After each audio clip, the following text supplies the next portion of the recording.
Good evening, welcome to left and right. ఆ ఇంటి మీద కాకి ఈ ఇంటి మీద, ఈ ఇంటి మీద కాకి ఆ ఇంటి మీద వాలడం లేదు. కనుచూపు మేరలో వాలే సూచనలు కూడా కనిపించట్లే. పండగేమో ఆంధ్రప్రదేశ్ రాష్ట్ర ప్రజలది. ప్రస్తుతానికి అధికారంలో ఉన్నారు కాబట్టి పేరంటానికి పిలిచేదేమో ముఖ్యమంత్రి.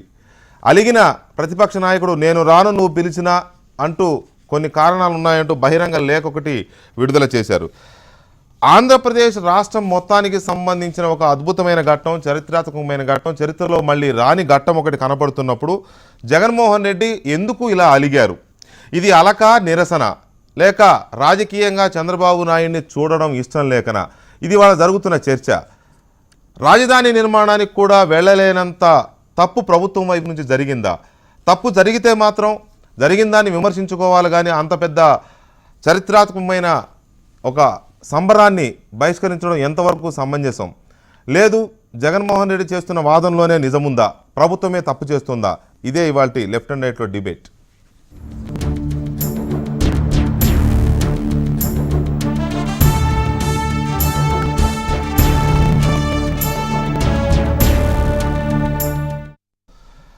రైట్, ఇవాళ ఈ డిబేట్లో పాల్గొనడానికి సీనియర్ జర్నలిస్ట్, ప్రముఖ సామాజిక రాజకీయ విశ్లేషకులు తెలకపల్లి రవి గారు, అలాగే విష్ణువర్ధన్ రెడ్డి గారు, బీజేపీ యువమోర్చా ఆంధ్రప్రదేశ్ శాఖ అధ్యక్షులు విష్ణువర్ధన్ రెడ్డి గారు, అలాగే తెలుగుదేశం పార్టీ అధికార ప్రతినిధి జూపూడి ప్రభాకర్ రావు గారు, కొలుసు పార్థసారథి గారు, వైఎస్ఆర్ కాంగ్రెస్ పార్టీ నాయకులు, మాజీ మంత్రి స్టూడియోలో ఉన్నారు. ఇక లోక్సత్తా నాయకులు శివరాం గారు మనకి ప్రత్యక్ష ప్రసారం అందుబాటులో ఉన్నారు. మరి కాసేపట్లో కాంగ్రెస్ పార్టీ నాయకులు, మాజీ శాసనసభ్యులు మస్తాన్ వలి గారు కూడా మనతో లైవ్లో డిబేట్లో పార్టిసిపేట్ చేస్తారు. ముందుగా పార్థసారథి గారు, ఇది చాలా ఆశ్చర్యకరమైన, ఎవరు ఊహించని ఘటన. సరే, పిలిస్తే వెళ్ళకపోవడం వేరే, చాలామందిని పిలుస్తూ ఉంటారు. కక్షలు కార్పణ్యాలు ఉన్నా కూడా సంబరాలు, పేరంటాలు వచ్చినప్పుడు, శుభకార్యాలు పిలుస్తూ ఉంటారు. లేకపోతే ఆ బాధ లోపల ఉన్నవాళ్ళు పిలిస్తే వెళ్ళరు. ఇది మామూలుగా చూస్తున్న సందర్భం. కానీ ముందే నువ్వు నన్ను పిలవకు, నేను రాను అని చెప్పి లేఖ రాయడాన్ని చాలా ఆశ్చర్యంగా అందరూ ఫీల్ అవుతున్నారు. ఇవాళ ఏంటి, ఎందుకు? మేము మొట్టమొదటి నుంచి కూడా చెప్తా ఉన్నాం, మేము రాజధానికి పూర్తిగా అనుకూలం. రాజధానిలో ప్రజలందరికీ కూడా సౌకర్యాలు కలగాలి, దాని ద్వారా రాష్ట్రానికి మేలు కలగాలని చెప్పేసి మా అభిప్రాయం. దాంట్లో ఎటువంటి రెండో ఆలోచన లేదు. కానీ రాజధాని కడుతున్న తీరు మాత్రం ఇది పేద ప్రజలకి వ్యతిరేకంగా ఉంది. బలవంతపు భూసేకరణ, ఇవన్నీ కూడా మా అభ్యంతరాలు. ఉదాహరణకి ఆగస్టు 30వ తారీఖున ప్రధానమంత్రి గారు మన్ కీ బాత్లో ఒక మాట చెప్పారు, ఈ ల్యాండ్ ఎక్విజిషన్ బిల్లు మేము మార్చదలుచుకోలేదు, కానీ కొంతమంది ముఖ్యమంత్రులు రైతుల భూములకి రోడ్డు వేయటానికి, లేకపోతే కరెంట్ లైన్లు వేయటానికి, కాలువలు తవ్వటానికి చాలా ఇబ్బందులు ఎదుర్కొంటున్నాము, కాబట్టి మార్చాలని అడిగారు. అందుకని మేము మార్చబోయాము. అంటే ఆ స్పిరిట్ ఏదైతే లక్ష్యం ఏదైతే ఉందో ఆ అమెండ్మెంట్కి, అది కేవలం ప్రభుత్వ పనులకు అనేది చాలా స్పష్టంగా ఆయన మాటల ద్వారా కూడా అర్థమైపోయింది. సో అంటే ఆ చట్టానికి, ఆ ఆర్డినెన్స్కి బీజేపీ కూడా మనస్ఫూర్తిగా చేసినట్టు కనపడాల. అటువంటి చట్టాన్ని అడ్డంగా పెట్టుకుని మీరు ఇష్టం వచ్చినట్టు భూములు 33,000 ఎకరాలు, ఇదే చంద్రబాబు నాయుడు గారు శ్రీకృష్ణ కమిటీకి ప్రభుత్వం వచ్చిన తర్వాత మేము 1,300 ఎకరాల్లో మేము రాజధాని నిర్మిస్తాము అని చెప్పేసి లెటర్ కూడా ఇచ్చారు ఆంధ్రప్రదేశ్ ప్రభుత్వం ద్వారా. సో 1,300 ఎకరాల్లో చేస్తానని చెప్పేసి ఈరోజు 33,000 ఎకరాలు, దీనికి తోడు అదనంగా ప్రభుత్వ భూములు ఒక 50,000 ఎకరాలు, అంటే 70,000-80,000 ఎకరాల్లో మీరు చేస్తున్నారు. మా అభ్యంతరం ఏమిటంటే, మీకు ఇన్ని వేల ఎకరాలు అవసరం లేదు. ఒకటి. నెంబర్ 2, మనకి విభజన చట్టంలోనే కేంద్ర ప్రభుత్వం స్పష్టంగా చెప్పింది, మీ రాజధాని నిర్మించి ఇచ్చే బాధ్యత మాది. రాజధాని అంటే కేవలం గవర్నర్ బిల్డింగు లేకపోతే అసెంబ్లీ కాదు సుమా, ఇన్ఫ్రాస్ట్రక్చర్తో సహా ఇస్తానని చెప్పారు. ఇస్తానన్నప్పుడు డబ్బులు వాళ్ళ దగ్గర తీసుకుని మన రాజధాని మనం నిర్మించుకోవాల్సింది పోయి, ఖాళీ ఖజానా ఉంది, ఆర్థిక ఇబ్బందులు ఉన్నాయనే పేరు మీద నువ్వు సింగపూర్ వాళ్ళతో రియల్ ఎస్టేట్ వ్యాపారం చేయడం ఎంతవరకు సబబు? నువ్వు కేవలం ఒకటే ఒక కారణం చూపిస్తున్నావు సింగపూర్ చెప్తానికి, వాళ్ళకు ఒక 20,000 ఎకరాలు 15,000 ఎకరాలు ఇచ్చేసేసి వాళ్ళు ఫ్రీగా మన బిల్డింగ్లు కడతారని చెప్తున్నాం. ఇక్కడ మనం అర్థం చేసుకోవాల్సింది అంటే 20,000 ఎకరాల భూమిని వాళ్ళకి అప్పచెప్తున్నాం మనం, చెప్పి దాన్ని కట్టిస్తాడు. అది ఎందుకు మీరు చేయాల్సి వస్తుంది? పార్థసారథి గారు, మీరు ఈ రాజధాని ప్రస్తావన వచ్చిన దగ్గర నుంచి మీరు వ్యతిరేకిస్తూనే ఉన్నారు. భూముల సేకరణ అంటారో, సమీకరణ అంటారో, కారణం ఏదైనా మీరు వ్యతిరేకిస్తున్నారు. సరే, అది వ్యతిరేకిస్తున్నా ప్రభుత్వం ముందుకెళ్ళింది, భూ సమీకరణ రూపంలో జరగాల్సిందితో జరిగిపోయింది. ఇవాళ అక్కడ ఒక సంబరం, ఒక శంకుస్థాపన మహోత్సవం ఏదో జరుగుతుంది. సాక్షాత్తు భారత ప్రధాని వస్తున్నారు, వివిధ రాష్ట్రాల ముఖ్యమంత్రులు కొంతమంది వస్తున్నారు, ప్రపంచంలో పేరెన్నిక కన్నా కంపెనీల సీఈఓలు వస్తున్నారు, వ్యాపార సంస్థలు వస్తున్నాయి, చాలామంది వస్తున్నారు. అది it's a no doubt it's a big event. విపరీతమైన మార్కెటింగ్ చేస్తున్నారు, అది వేరే విషయం. ఇప్పుడున్న పరిస్థితుల్లో అవసరమేమో. నరేంద్ర మోడీ మొత్తం ఇండియానే మార్కెట్ చేస్తున్నారు విదేశాలకు వెళ్ళి. సో మీకున్న నిరసనలు, మీకున్న వ్యతిరేకత, మీకున్న ఇబ్బందులు ఇవన్నీ ఉండొచ్చు, కానీ దానికి దీన్ని బాయ్కాట్ చేయడం వల్ల ప్రజల్లో నెగిటివ్ ఒపీనియన్ వస్తుందని మీకు అనిపించట్లేదా? మేము దీనికే రాజధానికి వ్యతిరేకం అని చెప్పట్లా. రాజధానికి కాదు, కార్యక్రమానికి వెళ్ళకపోతే. అవును, కార్యక్రమం మా నిశ్చితాభిప్రాయం అది. ఒకవేళ ఇప్పుడు మీరు ఈ కార్యక్రమాన్ని బాయ్కాట్ చేశారు, ఒకవేళ ఈ కార్యక్రమాన్ని ఇప్పుడు బాయ్కాట్ చేశారు, వేలాది రైతులు రాబోయే రోజుల్లో బాధపడతారు. మేము అన్నది ఏంటంటే మీరు అనవసరంగా ఇటువంటి రియల్ ఎస్టేట్ చేసే బదులు రైతులకు వదిలేసేయండి. సరే సార్, ఇప్పుడు మీరు చెప్తున్నది ఒకటి, వాళ్ళు చేస్తున్నది ఒకటి, వాళ్ళకి నచ్చిందే వాళ్ళు చేస్తున్నారని అనుకుందాం.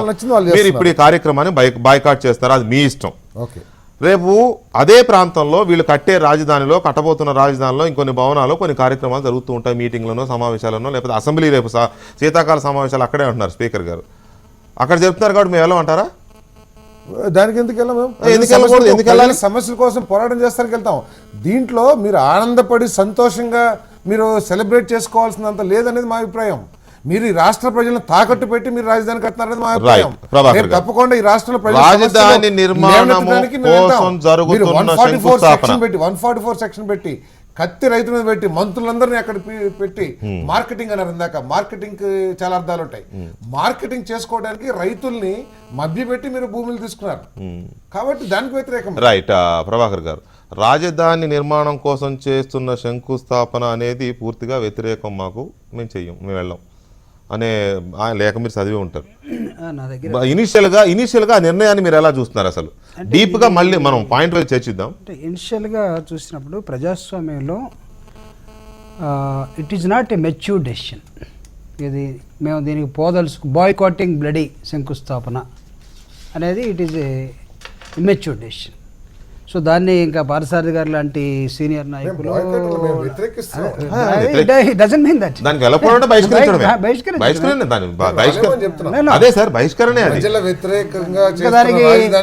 దానికి యాడ్జెక్టివ్స్ ఏమి ఉండవు, నానార్థాలు యాడ్జెక్టివ్స్ ఏమి ఉండవు. బహిష్కరణ అంటే you people are not interested.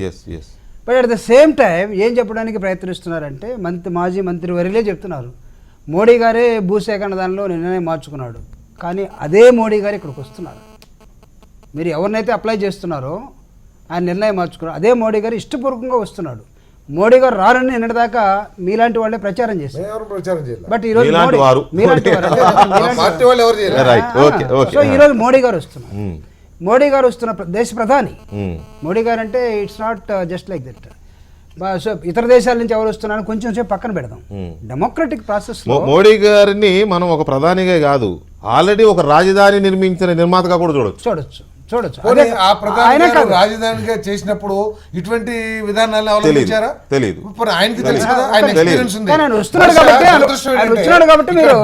నాయకులు విష్ణువర్ధన్ రెడ్డి గారు లాంటి మీరు అసలు నిజమే ఈ పాయింట్ నరేంద్ర మోడీ గారు వస్తున్నారు కాబట్టి దీన్ని బహిష్కరిస్తున్నారా, లేక చంద్రబాబు నాయుడు గారు చేస్తున్నారు కాబట్టి బహిష్కరిస్తున్నారా? మేము చంద్రబాబు నాయుడు గారు చేస్తున్నారని, మోడీ గారు వస్తున్నారని మేము బహిష్కరిస్తలేదు. మేము ఈ ప్రభుత్వం రైతులకు వ్యతిరేకంగా విదేశీయులకి తాకట్టు పెట్టే విధంగా చేస్తుంది కాబట్టి ఒకప్పుడు ఈస్ట్ ఇండియాని ఈ దేశం నుంచి పారదొలటానికి పోరాటం చేసిన దేశంలో చూస్తున్నారు దీన్ని.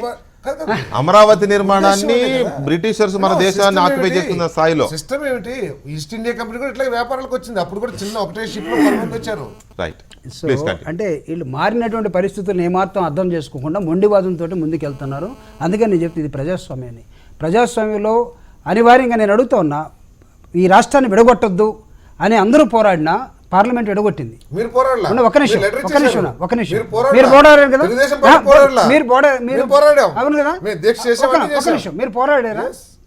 తెలుగుదేశం పార్టీ పోరాడలేదు, విడగొట్టారు. కానీ పోరాడిన పార్లమెంట్ మీకు వ్యతిరేకంగా చేసింది. పార్లమెంట్కి ఎందుకు పోతున్నారు? మీరు ఎందుకు పోతున్నారు? పార్లమెంట్ పోయిన ఎంపీలు అక్కడ మాట్లాడలేకపోతున్నారు. ఒక నిమిషం ఆగండి. పార్లమెంట్ పోయిన ఎంపీలు పార్లమెంట్ లో ఎందుకు మీరు దాన్ని బైకాట్ చేయలేకపోతున్నారు? ఈ రోజు ప్రజలకు సంబంధించినటువంటి ప్రజలేముందండి, ప్రతిపక్షంలో ఒకరు ఉంటారు, పాలకపక్షంలో ఒకరు ఉంటారు. ప్రజాస్వామ్యబద్ధంగా ప్రభుత్వ ఫంక్షన్గా అనేకమైన కార్యక్రమాలు జరుగుతాయి. దీన్ని మేము రాము మమ్మల్ని పిలవద్దు. ఐ థింక్ అన్న ఎలా సమర్థించుకుని లోపల మనసులో వేరుగా ఉంటుంది. ఇప్పుడు చెప్పాలి కాబట్టి చెప్తున్నాడు ఏమో, అందుకే ఇట్ మే బి మెచ్యూర్డ్. మీరు మీరు తర్వాత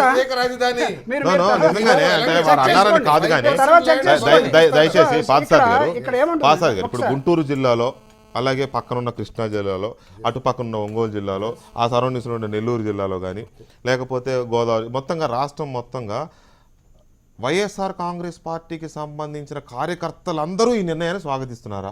తప్పకుండా స్వాగతిస్తారు. మా పార్టీ మొట్టమొదటి నుంచి పోరాటం చేసినప్పుడు కార్యకర్తలందరూ కూడా సహకరించారు. ఏది బలవంతంగా భూములు లాక్కోవడానికి వ్యతిరేకం అన్నప్పుడు సహకరించారు. 3 పంటలు పండే భూములు తీసుకుంటాం తప్పని చెప్పి. విష్ణువర్ధన్ రెడ్డి గారు, మీ ఒపీనియన్ ఏంటి? ఎందుకంటే ప్రతిపక్ష నాయకుడు ఒక కార్యక్రమాన్ని బహిష్కరించడం వార్త అయితే ముందే లెటర్ రాయడం, నన్ను పిలవద్దు నేను రాను అని.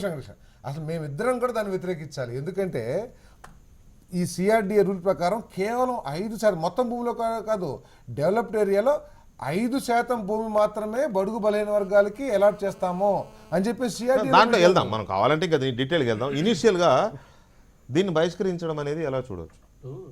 చంద్రబాబు నాయుడు గారి తెలుగుదేశం పార్టీది, అది వాళ్ళ పార్టీ కార్యాలయానికి సంబంధించిన శంకుస్థాపన కాదు. అది మీరు చెప్పినట్లు ఈ దేశంలో 28 రాష్ట్రాల తర్వాత 29వ రాష్ట్రంలో ఒక చారిత్రాత్మకమైన ఘట్టం. రేపు ఒకవేళ చంద్రబాబు నాయుడు గారు ఈరోజు అధికారంలో ఉన్నారు, రేపు ఒకవేళ జగన్మోహన్ రెడ్డి గారు కూడా అధికారం రావచ్చు. ఎవరు అధికారం అనేటువంటి శాశ్వతం కాదు. ముఖ్యమంత్రి కేసీఆర్ గారు ఉన్నారు, ఆంధ్ర ప్రాంత ప్రజలను సందర్భంలో ఉద్యమాలు చాలా మాట్లాడారు. మరి ఈరోజు అదే ముఖ్యమంత్రి గారు రాజశేఖర్ గారు ఛాంబరు, లేకపోతే చంద్రబాబు నాయుడు గారు ఉన్న ఛాంబర్ను ఈరోజు ముఖ్యమంత్రిగా పరిపాలన చేస్తాం. ఒకటి సీఎం కానీ ప్రభుత్వం కానీ వ్యక్తిగత కార్యక్రమం కాదు కాబట్టి గౌరవప్రదంగా గతంలో ప్రభుత్వం మమ్మల్ని ఏమి సంప్రదించలేదు, మమ్మల్ని ఏమిటికి పిలవరు, ప్రతిపక్ష పార్టీలను పరిగణలోకి తీసుకోలేదు అనేటువంటి ఆరోపణ ప్రతికార పార్టీ మీద ఉంది. ఆ సందర్భంలో ప్రభుత్వం కొంత ముందుగానే స్పందించింది. మేము ప్రతిపక్ష నాయకుని కూడా ఆహ్వానిస్తాం, పక్క రాష్ట్రాల ముఖ్యమంత్రి ఆహ్వానిస్తాం, ఇది పండుగ, అందరి వేడుక, అందరం కలిసి ముందుకు వెళ్ళాలనేటువంటిది. ఒకవేళ మీరు మాట్లాడుతుంది క్యాపిటల్కి వ్యతిరేకం కాదని సోదరులు పార్సాది గారు చెప్పారు. వైఎస్ఆర్ కాంగ్రెస్ పార్టీ క్యాపిటల్కి వ్యతిరేకం కాదు, క్యాపిటల్ నిర్మాణానికి వ్యతిరేకం కాదు, కొన్ని అంశాలకు మాత్రమే నిర్మిస్తున్న తీరుకు వ్యతిరేకం, కొన్ని అంశాలకు మాత్రమే వ్యతిరేకం. అంశాలు అనేటువంటి చర్చించుకునేటువంటి అంశాలు, అవి చర్చించుకుని పరిష్కరించే అంశాలు.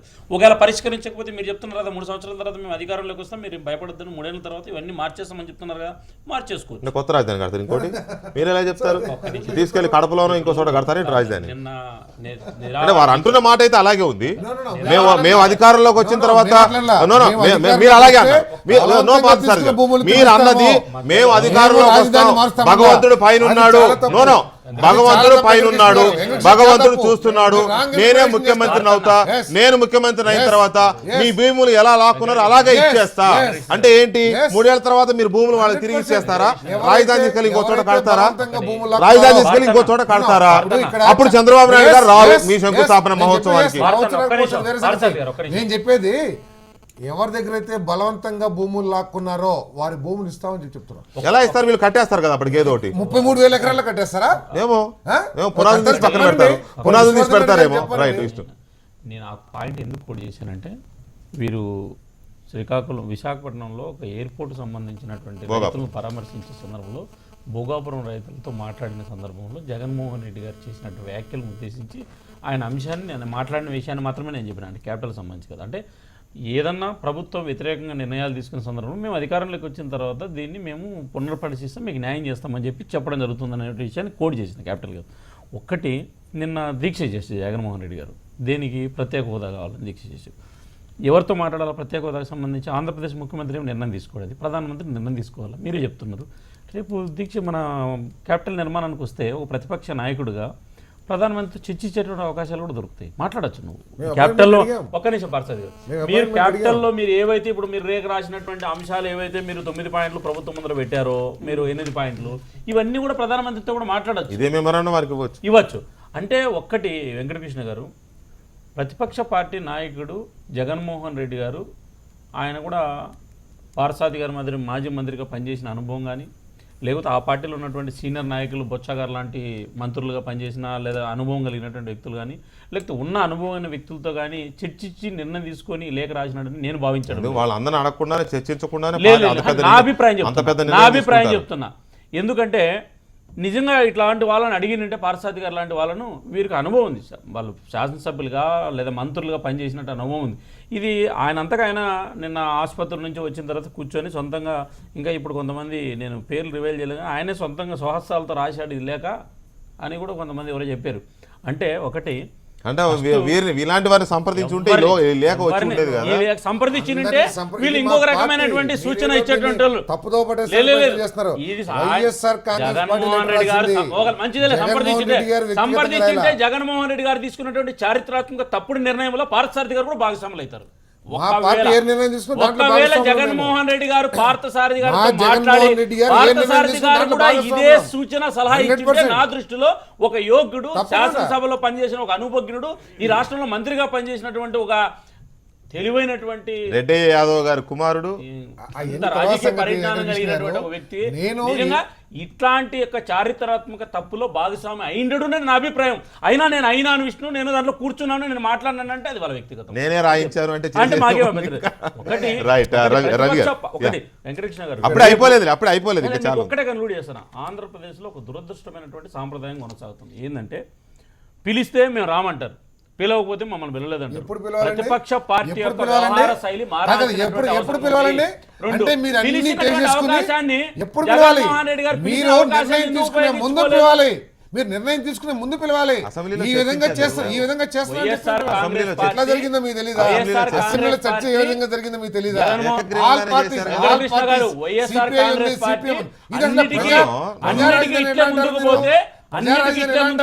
ఆంధ్రప్రదేశ్ ప్రజల చరిత్రలో జగన్మోహన్ రెడ్డి గాని వైఎస్ఆర్ కాంగ్రెస్ పార్టీ గాని చరిత్రహీనులుగా మిగిలిపోతారు, అభివృద్ధి నిరోధకులుగా మారిపోతారు. ఇప్పటికైనా రివ్యూ చేసుకోండి, పునఃపరిశీలన చేసుకోండి. తెలుగుదేశం ప్రభుత్వం తీసుకున్నటువంటి తప్పుడు నిర్ణయాలు వ్యతిరేకించండి, మాకు అభ్యంతరం లేదు. అంశాల వారిగా వ్యతిరేకించండి, మొత్తం అభివృద్ధి అంతా కూడా వ్యతిరేకించండి. నిరోధకులుగా అంశాల వారిగా మీరు వ్యతిరేకిస్తున్నారు, అంశాల వారిగా మనం మాట్లాడదాం. రాజధానికి మేము పూర్తి అనుకున్నాం, దానివల్ల ఈ రాష్ట్రానికి మంచి. అదే మరి పైకేమో మేము రాజధాని అక్కడ కట్టడానికి అనుకూలమే అని పైకి చెప్తూనే ఉన్నారు. లోపల ఇటువంటి చూసినప్పుడేమో ఎక్కడో అసంతృప్తి. ఇప్పుడు కృష్ణా జిల్లాకు చెందిన నాయకుడు మీకు హ్యాపీగా ఉండొచ్చు అక్కడ కడుతున్నారు, కానీ కొంతమందికి ఇష్టం లేదేమో అనే చర్చ అయితే మీ పార్టీలోనే జరుగుతుంది. ఒక నిమిషం. సాక్షాత్తు రాష్ట్ర ప్రభుత్వమే 1300 ఎకరాల్లో రాజధాని నిర్మిస్తానని చెప్పిన ప్రభుత్వం విభజన చట్టంలో డీఫారెస్ట్ చేసి పార్థసారథి గారు, ఇప్పుడు మనం ఓపెన్ గా మాట్లాడుకుందాం. ఈ సాధ్యమే మీరు చెప్తున్న కండిషన్స్ 1500 ఎకరాల్లోనో 2000 ఎకరాల్లోనో ఒక్క నిమిషం దాంట్లో వెళ్దాం. అప్పుడు అయిపోలేదు కదా చేసి మేము ల్యాండ్ ఇస్తామని చెప్పి కేంద్ర ప్రభుత్వం చెబితే అటువంటి భూములు తీసుకోకుండా బలవంతంగా రైతు జూబ్లీ హిల్స్ సొసైటీలో నాకు తెలిసి జూబ్లీ హిల్స్ లో ఈ రోడ్, ఇప్పుడు మనం రోడ్ నెంబర్ 52లో ఉన్నాం, అవతల 45 ఉంది, అవతల ఇంకో రోడ్డు ఉంది. మినిమం 1000 గజాలు ఇల్లు ఉంటాయి, 2000 గజాల్లో ఇల్లు ఉంటాయి. ఇల్లు కట్టుకోవడానికే 2000 గజాలు పెట్టుకుంటుంటే ఒక రాజధాని గురించి ఇలా మాట్లాడుకుంటున్నాం మనం. ఒక్క నిమిషం ప్లీజ్ వెళ్దాం. రవి గారు, జగన్మోహన్ రెడ్డి గారు తీసుకున్న నిర్ణయాన్ని ముందుగానే నాకు ఇన్విటేషన్ పంపొద్దు, నేను రాను అని ఏదో కొన్ని కారణాలు చెప్పారు. ముందుగానే ఇలా చెప్పడాన్ని ఒక ఇనిషియల్గా ఒక పొలిటికల్గా ఆయన ఒక మెచ్యూర్డ్ డెసిషన్ తీసుకున్నారు అనుకోవచ్చా? అంటే ఇప్పుడు రాజకీయాల్లో నిర్ణయాలనే వాళ్ళ ఇష్టాలు. ఒక మాట ఇక్కడ ఏమంటే, అంటే అసలు రాకపోవడం ఏదో చాలా చారిత్రాత్మకమైన తప్పిదం, ఘోరం జరిగిపోతుంది, ఇంతకుముందు ఎప్పుడు లేదని మనం చెప్పలేము. అనేక సందర్భాల్లో ప్రతిపక్షాలు ముఖ్యమంత్రి ప్రమాణ స్వీకారం చేస్తుంటాడు. ఉదాహరణకు చాలాసార్లు ప్రతిపక్షాలు వెళ్ళవు. తెలంగాణ ముఖ్యమంత్రి, ఆంధ్రప్రదేశ్ ముఖ్యమంత్రి ఒక్కో దానికి పోలేదు. ఇక్కడికి వచ్చేసరికి కొంచెం తేడా ఉంది. ఈయన కేవలం అతిథి మాత్రమే కాదు, ఈయన రాష్ట్రంలో ప్రతిపక్ష నాయకుడుగా ప్రభుత్వంలో. అయితే ఆ విధమైన వాతావరణం ఆంధ్రప్రదేశ్లో ఉందా అంటే లేదు. ఆంధ్రప్రదేశ్ రాజకీయాల్లో లేదు, ఆంధ్రప్రదేశ్ శాసనసభలో లేదు. ఏనాడు ప్రతిపక్ష నేతకు లేదా ప్రభుత్వ అధినేతకు ఆ విధమైన వాతావరణం లేదు. రాజధాని మీద ప్రత్యేకించి ఒక రాజకీయ ఘర్షణ కూడా జరుగుతుంది. ఇలాంటి సమయంలో జగన్మోహన్ రెడ్డి గారు తీసుకున్న నిర్ణయం వ్యూహాత్మకమా, వ్యూహరాహిత్యమా అన్నది ఆ పార్టీలో అంతర్గతంగా చర్చించుకోవచ్చు. కానీ అసాధారణమైన నిర్ణయం మటు కాదని నేను చెప్పగలను. ఇది అసాధారణం, ఇది ఘోరం, ఇది దారుణం అని మనం చెప్పలేము. అనేక సందర్భాల్లో రాజకీయ పార్టీలు తమ నిరసనను రకరకాల రూపాల్లో తెలియజేస్తుంటాయి. మనం సినిమా చిత్రాల్లో చూస్తుంటాం కదా, తండ్రి ఏమో చాలా వ్యతిరేకించిపోయి అక్కడికి వెళ్ళి పూజ చేయమంటుగా ఆయన పేరుతో చేస్తుంటాడు. ఇలాంటి నాటకీయమైన చాలా సన్నివేశాలు ఒక నాటకీయంగా ఒక ముక్కలో చెప్పాలంటే అమరావతి శంకుస్థాపన చాలా అద్భుతమైన కార్యం, దీని ద్వారా అది వస్తుంది ఇది వస్తుంది అని ఒక భ్రమలు కోల్పడానికి చంద్రబాబు నాయుడు గారు దాన్ని ఒక భ్రమరావతిగా మారుస్తున్నారు. కాదు దాని దగ్గరే నేను బహిష్కరిస్తాను, దాన్ని నేను చేస్తానని దాన్ని ఒక సమరావతిగా మార్చడానికి అక్కడి నుంచే తన సమరం మొదలు పెట్టడానికి జగన్మోహన్ రెడ్డి గారు ప్రయత్నం చేస్తున్నారు. దీనికి ఆల్రెడీ వైఎస్ఆర్ కాంగ్రెస్ పార్టీ రాష్ట్ర విభజన మీరు అన్న సమరావతి అన్నారే, మీరే చెప్పండి. సమరావతి అన్నారు కదా, రాష్ట్ర విభజన జరిగిన దగ్గర నుంచి ఆ అమరావతి అని పేరు చెప్తున్న ఆ ప్రాంతాల్లో ఆల్రెడీ సమరమే చేస్తుంది. అక్కడ ఏనాడు మంచి పాజిటివ్ గా లేరు. అక్కడ మొదటి నుంచి దీక్షలు ఉదాహరణలు. వెంకటకృష్ణ ఒక మాట ఇందాటి నుంచి కూడా మీరు అందరిది అంటున్నారు. ఒక ముక్క గుర్తుపెట్టుకోండి, అసెంబ్లీలో ప్రకటన చేయడం మినహా చంద్రబాబు నాయుడు గారు ఇంతవరకు ఆ రాష్ట్రంలో అఖిల పక్షాలతో కానీ ఏ ఒక్కరితో చర్చించలేదు. ఏకపక్షంగా ఆయన సభలో ప్రకటన చేశారు. అయినా కానీ రాష్ట్రం మీరన్న స్ఫూర్తితో అందరూ బలపరిచారు, వెళ్ళారు. కానీ మళ్ళీ భూస్వామీకరణ దగ్గర సమస్య వచ్చింది. మీరు అంటున్నారు ఇప్పుడు ప్రజలు, నేను నిన్న కూడా రైల్లో వచ్చేటప్పుడు చాలా మందితో మాట్లాడాను. అక్కడ అందరూ విప్లవ దీక్షతో కథను తొక్కుతున్నారని నేను చెప్పడం లేదు, కానీ అందరూ విజయోత్సాహంతో స్వాగతం పలుకుతున్నారని కూడా నేను చెప్పలేను. అనేక కావాలి కదా కావాలి కదా కాదు వెంకటకృష్ణ గారు, కనీసం అది అధిక శాతం ప్రజలు అట్లా లేరు, కానీ స్వాగతం పలుకుతున్న స్థితి కూడా లేదు. ఒక సందేహాస్పదంగా స్తబ్దుగా ఏం జరుగుతుంది, మనం ఎటుపోతున్నాము, మన ప్రజలు ఏమంటే దేశం అంటే మట్టి కాదు, దేశం అంటే అని చెప్పిన గొరదాడ శతవర్ధన సంవత్సరం ఇది. మీరు ఎంతసేపు చంద్రబాబు నాయుడు జగన్మోహన్ రెడ్డి వీళ్ళిద్దరి మాటలనే మీరు దృష్టిలో పెట్టుకోకండి. క్షేత్రస్థాయిలో చాలా మంది ప్రజలు ఉన్నారు. సమరం చేసింది జగన్మోహన్ రెడ్డే కాదు, బాబురావు చేశాడు, మధు చేశాడు, వామపక్షాలు రామకృష్ణ చేశాడు, రైతు సంఘాలు చాలా చేశారు, దళిత సంఘాలు చేశాయి. సెక్షన్ 30 ఇక్కడ ఇప్పుడు అమలు జరుగుతుంది. వాతావరణం నిజంగా అంత అద్భుతంగా ప్రశాంతంగా ఉండి సెక్షన్ 30 ఉండదు కదా. కాబట్టి బహిష్కరించడం న్యాయమా కాదా అనేది అది వాళ్ళ రాజకీయ వ్యూహానికి సంబంధించిన అంశం. నేను అంటుంది అదొక అసాధారణమైన విపరీతమైన మూడో మాట చెప్తున్నా. మోడీ అసాధారణం కాదని ఎలా అంటారు రవి గారు? అంటే మీ దృష్టిలో అసాధారణం ఇప్పుడు ముఖ్యమంత్రుల ప్రమాణ స్వీకార కార్యక్రమాలకు లేకపోతే కిరణ్ కుమార్ రెడ్డి స్పీకర్ అయితే చంద్రబాబు నాయుడు గారు వెళ్ళాలి వేదిక మీదకి, అట్లాంటి అది వేరు. ఒక మాట ఇలాంటివి దయచేసి ఒక మాట ఇలాంటివి రాజకీయాల్లో రిపీట్ గా జరుగుతుంటాయి, కానీ ఇది ఒక రాజధాని నిర్మాణం. చరిత్రలో మళ్ళీ రాదు. జగన్మోహన్ రెడ్డి గారు చేయలేరు, చంద్రబాబు నాయుడు గారు మళ్ళీ చేయలేరు. మీరు ఒక మాట వినండి, ఆంధ్రప్రదేశ్ విభజన బిల్లు మీద శాసనసభలో చంద్రబాబు నాయుడు గారు మాట్లాడలేదు. అది వేరే విషయం సార్. చర్చలు వేరు, మామూలు ఘటనలు వేరు. ఇది ఒక సరే ఒక మాట, చంద్రబాబు నాయుడు గారు ఒక మహానగరాన్ని నిర్మిస్తారా లేకపోతే అద్భుత నగరాన్ని నేను మాట్లాడడం లేదు, కానీ రాష్ట్రానికి రాజధాని నిర్మించబోతున్నారు, దాన్ని మీరు మిస్ అవుతున్నారు. ఉద్దేశపూర్వక మిస్ చేయగలిగింది చెప్తున్నాను. బీజేపీ సమస్య సరే, మోడీ వస్తున్నాడు కాబట్టి విష్ణు దాన్ని సమర్థించవచ్చు, ఇలా చారిత్రాత్మక. కానీ బీజేపీతో అయినా సరే చంద్రబాబు నాయుడు కానీ తెలుగుదేశం కానీ సంపూర్ణంగా సమీక్షించి మాతో కలిసి అడుగేస్తున్నారు. మాకు దీని మీద సంపూర్ణమైన అవగాహన ఉంది అని విష్ణు చెప్పగలవు, నాకు తెలీదు. లేదు నా పార్టీ వాళ్ళు చాలా మంది చర్చించుకోవచ్చు.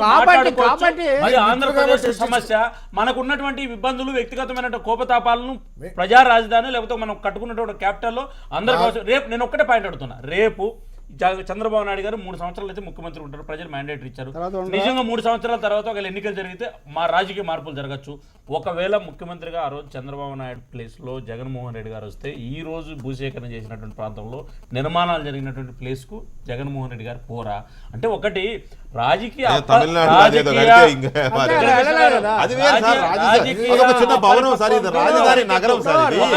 ప్రతిపక్ష పార్టీని ఫంక్షన్లకు తీసుకుంటున్నారా తీసుకోలేదన్నట్లు రవి గారు చెప్పినట్లు, ఒకవేళ ప్రభుత్వం అన్ని అంశాల్లో తీసుకోలేదు కూడా అనాల. ఎందుకంటే చాలా అంశాలు ప్రతిపక్ష పార్టీలకు అధికార పార్టీకి మధ్య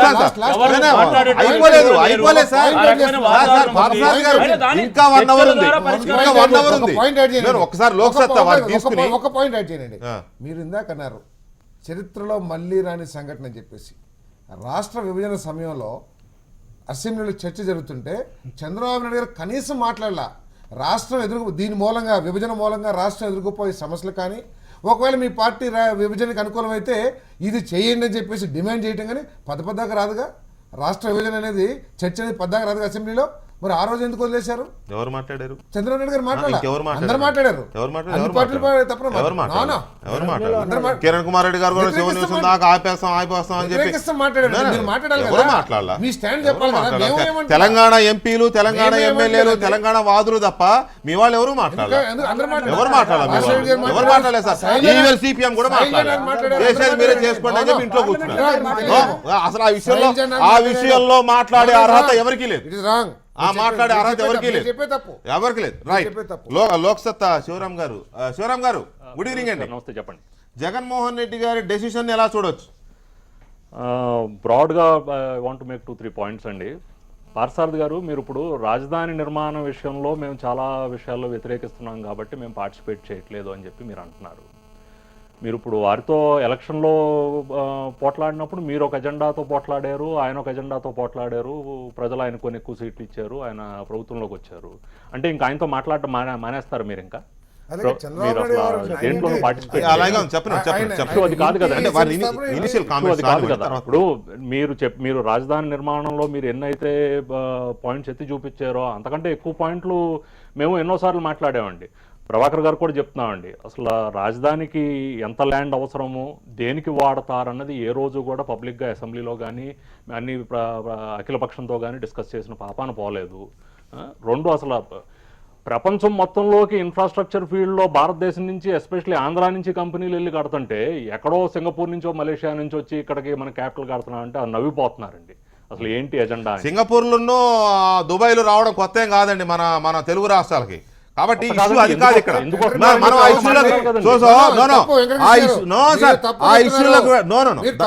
దయచేసి ఒక మాట, నేను ఇనిషియల్ గా జగన్మోహన్ ఒక మాట సార్ రాజధాని సింగపూర్ కాంట్రాక్టర్లకు ఇస్తున్నారు అనే టాపిక్ పెట్టినప్పుడు ఆ విషయం మీద మాట్లాడదాం మనం. ఎంతసేపైనా మీరు వారు అందరూ మాట్లాడదు. నేను అనేది ఒకటే, శివరామ్ గారు, ఇష్యూని డైవర్ట్ చేయడం కాదు. శివరామ్ గారు, డైవర్ట్ చేయడం కాదు. ఇది ఒక హిస్టారికల్ మూమెంట్ గా అందరూ భావిస్తున్నారు. కొందరికి నచ్చకపోవచ్చు. దాన్ని ప్రతిపక్ష నాయకుడు బహిష్కరిస్తున్నారు. దీని మీద చెప్పండి. అది it's not a healthy democratic convention అండి. మీరు వ్యక్తిగతంగా వ్యతిరేకించినా రాజకీయంగా వ్యతిరేకించినా ఇది ప్రజలది, ప్రభుత్వం అఫీషియల్గా చేస్తున్న ఫంక్షన్, పార్టిసిపేట్ చేయాలి అని నేను గట్టిగా నమ్ముతున్నానండి. పార్సారథి గారు, రెండు రాష్ట్రాలు విభజనకు ముందు ఎంత తిట్టుకున్నారో, తిట్టుకోవడం in the sense of course ఎవరి ఇంట్రెస్ట్లు వాళ్ళే, పొలిటికల్ ఇంట్రెస్ట్లు కావచ్చు, రీజనల్ ఇంట్రెస్ట్లు కావచ్చు. జగన్మోహన్ రెడ్డి గారు వారి స్థాయిలో వారు మాట్లాడారు, చంద్రబాబు నాయుడు గారు వారి స్థాయిలో వారు మాట్లాడారు. ఇక చంద్రశేఖరరావు గారి గురించి తెలియదు ఏం కాదు. ఆయన తెలంగాణ వచ్చేంత వరకు అసలు ఒక రకం చెప్పంటే రేవు పెట్టారు ఆంధ్ర పార్టీలను కానీ, ఆంధ్ర ఇప్పటికి కూడా అప్పుడప్పుడు అంటూనే ఉంటారు. అలాంటి చంద్రశేఖరరావు గారు రేపు శంకుస్థాపన మహోత్సవానికి వస్తున్నారు, చెప్పేశారు ఆల్రెడీ. కేటీఆర్ గారు మాకు ఇన్విటేషన్ వస్తే మాత్రం డెఫినెట్గా మేము వెళ్తామని చెప్పారు. నాకు తెలిసి అనధికారికంగా అందుతున్న సమాచారం ప్రకారం 18వ తేదీన చంద్రబాబు నాయుడు గారు కలుస్తారు, ఇన్విటేషన్ ఇస్తారు, 22వ తారీఖు వెళ్తారు, కేసీఆర్ గారే వెళ్తారు ఇప్పటివరకు ఉన్న సమాచారం ప్రకారం. సో ఇంత ఉప్పు నిప్పులాగా ఉండే కేసీఆర్ గారు అక్కడికి వస్తున్నప్పుడు రెండు రాష్ట్రాల మధ్య సహజంగానే మళ్ళీ మంచి వాతావరణం ఇవన్నీ కలుగుతాయి. అలాంటిది ఎవరైనా ఏడి మీ అపోజిషన్ లీడర్ అంటే ఏం చెప్తారు? అక్కడ ఉన్న వాళ్ళు నెగిటివ్గా చెప్తారు ఖచ్చితంగా మీ మీద. ఇప్పుడు కేసీఆర్కి చంద్రశేఖర్కి మన చంద్రబాబు నాయుడు గారికి లేకపోతే జగన్మోహన్ రెడ్డి గారికి చంద్రబాబు నాయుడు గారికి ఉన్న వ్యక్తిగత సంబంధాలను బట్టి కాదు ఇది. ఇప్పుడు కేసీఆర్ గారు వెళ్తున్నారు, కేసీఆర్ గారికి పొరుగు రాష్ట్రం, ఆ రాష్ట్రంలో ఏమి జరిగినా కూడా వారికి సంబంధం లేదు. మంచి జరిగినా నష్టం జరిగినా ఇన్ఫ్యాక్ట్ ఆ రాష్ట్రంతో పోటీ పడే రాష్ట్రం కాబట్టి ఆ రాష్ట్రంలో ఎటువంటి నిర్ణయాలు తీసుకున్నా, తప్పు నిర్ణయాలో లేకపోతే మంచి నిర్ణయాలో తీసుకున్నా ఆయనకు సంబంధం లేదు. ఒక పొరుగు రాష్ట్ర అధినేతగా ఆయన వెళ్తున్న తప్పులేదు. కానీ జగన్మోహన్ రెడ్డి గారు ఆ రాష్ట్రానికి సంబంధించిన ప్రతిపక్ష నాయకుడు. నువ్వు చేస్తున్నది తప్పుడు విధానాలు, నువ్వు చేస్తుంది రైతుల్ని అన్యాయం చేసి రియల్ ఎస్టేట్ వ్యాపారం చేస్తా ఉన్నావు. ఇందాక మిత్రుడు చెప్పినట్లు ఇక్కడ ఏ కంపెనీలు లేనట్లు, ఇక్కడ అటువంటి ఇన్ఫ్రాస్ట్రక్చర్ కానీ లేకపోతే టెక్నాలజీ కానీ లేదన్నట్టు మీ అందరికీ అనేది సింగపూర్ నిర్మిస్తా అన్నాడు కాబట్టి, కానీ అమరావతి నిర్మిస్తానని చెప్పేసి ఇప్పుడు దాకా ఆయన ప్రచారం చేసుకోవాలా. సింగపూర్కి రియల్ ఎస్టేట్ వ్యాపారానికి భూములు ఇచ్చేసి మరి చేయాల్సినంత అవసరం లేదు. ఎప్పుడు చేయాలి? మనకి ఆర్థిక ఇబ్బందులు ఉన్నప్పుడు చేయాలి.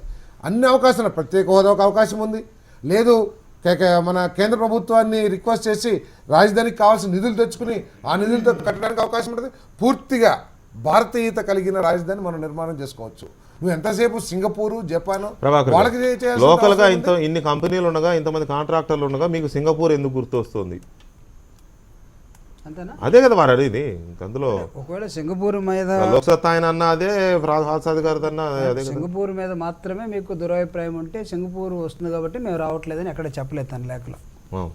సింగపూర్ వస్తుంది కాబట్టి, లేకపోతే సింగపూర్ కన్నా మీరు చేస్తున్నారండి. సింగపూర్ వస్తే సింగపూర్ ఎక్కడికైనా వెళ్తుంది, అమెరికా వెళ్తుంది, లేదా లండన్ వెళ్తుంది, ఇండియా కూడా వచ్చేస్తుంది. మీరు ఇచ్చేవాళ్ళు ఉంటే దయచేసి, ఎందుకంటే అన్న మాట్లాడేటప్పుడు నేను ఏం మాట్లాడలేదు. ఎందుకు ఈ రోజు కొద్దిగా మార్పు కనబడుతుంది కొద్దిగా వినండి మీరు. ప్రభాకర్ ఎందుకంటే డెమోక్రటిక్ ఏదో వ్యూహం ఉంటుంది దాంట్లో. డెమోక్రటిక్ ప్రాసెస్ ని మీరు మిస్ అవుతున్నారు. అందుకే నేను ఇమ్మెచ్యూర్డ్ డెసిషన్ అని అంటున్నాను. తర్వాత మెచ్యూర్డా లేదా జనం యాక్సెప్ట్ చేస్తారా వదిలేద్దాం కాలానికి.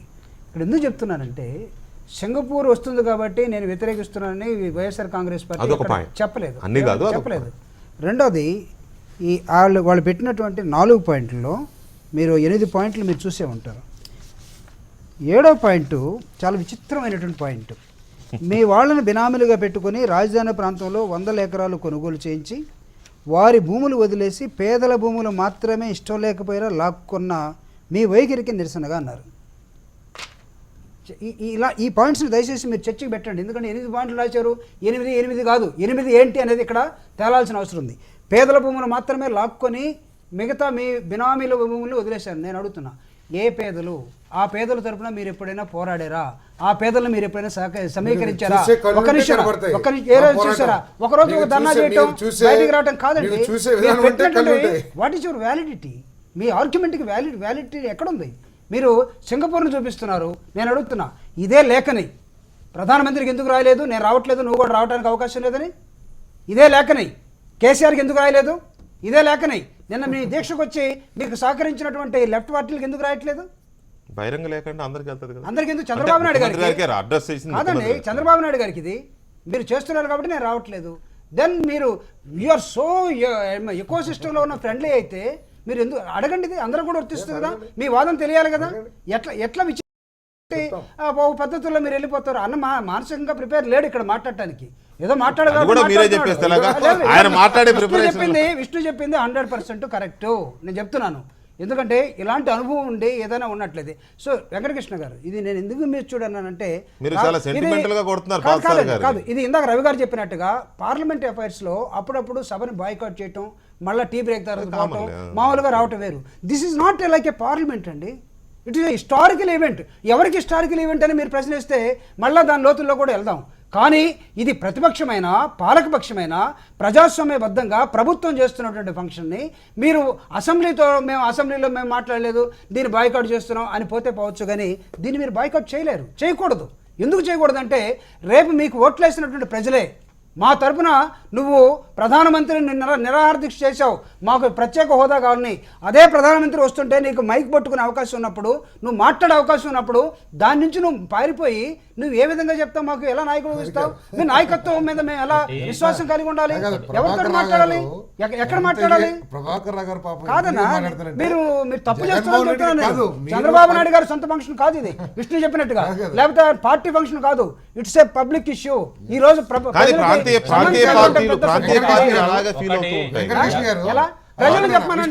నేను అనే తెలుగుదేశం పార్టీని కాదు, ప్రాంతీయ పార్టీలు ఎలా ఉన్నాయంటే జాతీయ భావం లేదు వాళ్ళకి. ఎంతసేపు ఒకవేళ నిజంగానే చంద్రబాబు నాయుడు గారు ముఖ్యమంత్రి కాబట్టి ఆయన ఒక ఉత్సవం ఏదో చేస్తూ ఉంటే అది చంద్రబాబు నాయుడు ఉత్సవం, భువనేశ్వరి చంద్రబాబు నాయుడు కూర్చుంటారు కాబట్టి మనం వెళ్ళకూడదు అని వీళ్ళు అనుకుంటారు. లేదు, వీళ్ళకి అధికారంలో ఉండి వీళ్ళు ఏదైనా ఫంక్షన్ చేస్తుంటే నోనో అది వాళ్ళ ఇంట్లో ఫంక్షన్ మనం ఎందుకు వెళ్ళాలని వాళ్ళు అనుకుంటారు. ఇట్లా ఇది నిజంగా ఒక సంకుచితమైన భావజాలం ఒకటి వచ్చేసింది. అది ఎవరు చేసినా అట్లాగే ఉంది. 6వ పాయింట్లో కేంద్రం చాలా ఉసురు పోసుకున్నారని శాపనార్థాలు కూడా పెట్టారు. కేంద్రాన్నేమో నువ్వు పొగుడుతావు, కేంద్రం వస్తున్నటువంటి సహకరిస్తున్నటువంటి మోడీ వస్తున్నప్పుడేమో నేను బాయ్కాట్ చేస్తానంటావు. ఎట్లా? How it is possible? అది వారికి తెలియదా? మోడీ గారికి తెలియదా? ఇది ఇక్కడ ఏం రాసి చూడు, చదవండి. మోడీ గారు ఇచ్చేది ఏంటంటే, కేంద్ర ప్రభుత్వం ఈ రాష్ట్రానికి ఇచ్చిన హామీ 1850 కోట్లు కాదు, 20,000 కోట్లు అయినా సరే ఇవ్వాలి. నేను మోడీ గారు ఇచ్చేస్తున్నారు, ఆయన వస్తున్నారు కాబట్టి వెళ్ళి మేమేదో సాగిలపడాలని మాట్లాడేట్లా మేము ఇష్యూస్ మీద మోడీ గారితో మాట్లాడతాం. మోడీ గారి దగ్గర టైం కూడా అడిగాం మేము. మాకు ఎక్కడ ఎయిర్పోర్ట్ లో కానీ ఎక్కడైనా సరే వారికి అనుకూలమైన స్థానంలో అపాయింట్మెంట్ ఇవ్వని చెప్పేసి అడిగాం సమస్యలు చెప్తానికి. ఇది బహిరంగ లేక ఎందుకంటే అంటే డయాస్ ఈ మాట్లాడతారు అంటే వీళ్ళు ఎక్స్పెక్ట్ చేసేది ఏంటంటే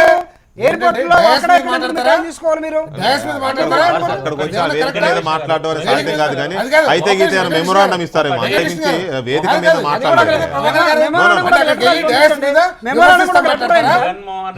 మాట్లాడతారా? ఇంకొక కోణంలో కూడా మనం చూడాలి. వీరు రవి గారు ఒక పాయింట్ రైజ్ చేశారు. ఏం రైజ్ చేశారంటే జగన్మోహన్ రెడ్డి గారు లేఖను పార్సారథి గారు ఇంకో గంట ఆర్గ్యుమెంట్ చేసి సమర్థించుకున్నా ఆయన ఆ పార్టీకి సంబంధించినటువంటి కీలక నేత సమర్థించుకోవచ్చు, ప్రజలు నిర్ణయించుకుంటారు. పార్సారథి గారు ఏం మాట్లాడుతున్నారు అనేటువంటిది నాకు నచ్చచ్చు, నచ్చకపోవచ్చు, రవి గారు నచ్చచ్చు, నచ్చకపోవచ్చు, ప్రజలు కూడా గమనిస్తున్నారు అనేటువంటిది ఆ పార్టీ నిర్ణయించుకోవాలి. ఒకటి. రెండోది ఏంటంటే జగన్మోహన్ రెడ్డి గారు లేఖ రాశారు. లేఖ రాసినటువంటిది వైఎస్ఆర్ కాంగ్రెస్ పార్టీ తప్ప నాకు తెలిసి సమాజంలో ఎవరు కూడా యాక్సెప్ట్ చేయరాదు అంశాన్ని. ఒకళ్ళు యాక్సెప్ట్ చేసి ఒక్క నిమిషం అయితే అట్ ద సేమ్ టైం అయితే నేను మీరు చెప్పలేరు పార్సారి గారు. అయితే మీరు ఒక వ్యాలిడ్ క్వశ్చన్ రవి గారు రైజ్ చేసి ఏంటంటే దానికి జూపిడి గారు కూడా సమాధానం చెప్పాలి. ఏంటంటే ఈ కారణం ఉత్పన్నం కావడానికి కూడా గత 16 మాసాలుగా ఆంధ్రప్రదేశ్ ప్రభుత్వంలో ఉన్నటువంటి అధికారం ఉన్నటువంటి ప్రభుత్వం కానీ including also myself BJP, TDP, opposition party ఉన్నటువంటి కాంగ్రెస్ పార్టీ, 3 రాజకీయ పార్టీలు శాసనసభలో ఉన్నాయి. అయితే వైఎస్ఆర్ కాంగ్రెస్ పార్టీ అంటే కాంగ్రెస్ అంటే ఇప్పుడు మా దగ్గర మర్చిపోయారు కదా ప్రజలు కూడా వైఎస్ఆర్ కాంగ్రెస్ పార్టీ. అయితే ఈ ప్రతిపక్ష పార్టీలో ఉన్నటువంటి ఒకరిద్దరు శాసనసభ్యులు కానీ కీలకమైన నేతలు కానీ లేదా అధికార పార్టీలో ఉన్నటువంటి ఒకరిద్దరు మంత్రులు కానీ ప్రతి శాసనసభలో కూడా కొట్లాడుకున్నటువంటి ఇప్పుడు తెలంగాణలో కూడా కాంగ్రెస్లో కొంత ఒకరో ఇద్దరు పెద్ద తరహా వేసినారు. అంటే శాసనసభ సాంప్రదాయాల గురించి మంట కలిపిపోయినాయి. వీరు చాలా వాల్యుబుల్ పాయింట్ మాట్లాడారు రవి గారు. ఏంటంటే మీరు గతంలో 16 మాసాల్లో బీజేపీని కానీ లేదా ప్రతిపక్ష పార్టీని కానీ లేదా గల శాసనసభలో లేనటువంటి మిగతా రాజకీయ పార్టీలు కానీ కొన్ని అంశాలలో తీసుకునేటువంటి నిర్ణయంలో భాగస్వాములు చేసింటే బాగుండేది అన్నటువంటి మీరే ఉన్నారు కదా క్యాబినెట్ లో. ప్రతి క్యాబినెట్ మీటింగ్ లో మీ మంత్రులు ఇద్దరు ఉంటారు కదా. మీరెవరైనా నిర్ణయితే అడిగితే ఎవరైనా వద్దన్నారా? అర్థమైంది, మీ కంటెంట్ అర్థమైంది. వాళ్ళని పిలవలేదు నిజమే, వైఎస్ఆర్ కాంగ్రెస్ పార్టీని పిలవలేదు, లేదు రాష్ట్రంలో ఉన్న లెఫ్ట్ పార్టీస్ లో. నా బేసిక్ పాయింట్ నా బేసిక్ పాయింట్ ఆ విషయం మీద మాట్లాడే అర్హత మీకు లేదని. క్యాబినెట్ లో మీకు 2 మంత్రులు ఉన్నారు. మీరు తప్పు చేస్తారు, మా అభిప్రాయాలు తీసుకోండి, లేకపోతే జగన్మోహన్ రెడ్డిని పిలవండి, లేకపోతే మధుని పిలవండి, రామకృష్ణ అనాలా? కంటెంట్ అది కాదు. పార్లమెంటులో కూడా ఈరోజు మా వెంకయ్యనాయుడు గారు ఒక సీనియర్ పార్లమెంటేరియన్గా సోనియా గాంధీ గారితో చర్చలు జరుపుతారు, సిపిఐతో చర్చలు జరుపుతారు, సిపిఎంతో చర్చలు జరుపుతారు. అంటే ఒక ఎల్డర్ పర్సన్ ప్రభుత్వాల మధ్య కొన్ని బిల్లుల విషయంలో ఇప్పుడే ఒక విషయం మాట్లాడారు భూసేకరణ అదే కదా ఉత్పన్నమైంది. అంటే ముందు నుంచి పిలిచి మాట్లాడితే ఇదంతా కరెక్టా? ఇప్పుడు 8 పాయింట్ ఉండే కదా భూసేకరణ 50,000 ఎకరాలు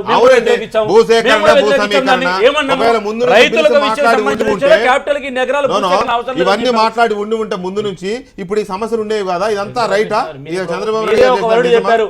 చంద్రబాబు నాయుడు గారికి లేదా ఆంధ్రప్రదేశ్ ప్రభుత్వానికి ఈరోజు కేసీఆర్ గారికి ఉన్నటువంటి వైరుధ్యాలు సమస్యలు ఈరోజు ఒక మంచి వాతావరణం ఏర్పడుతుంది కేసీఆర్ గారు అక్కడికి వెళ్ళడం వల్ల అన్నారు.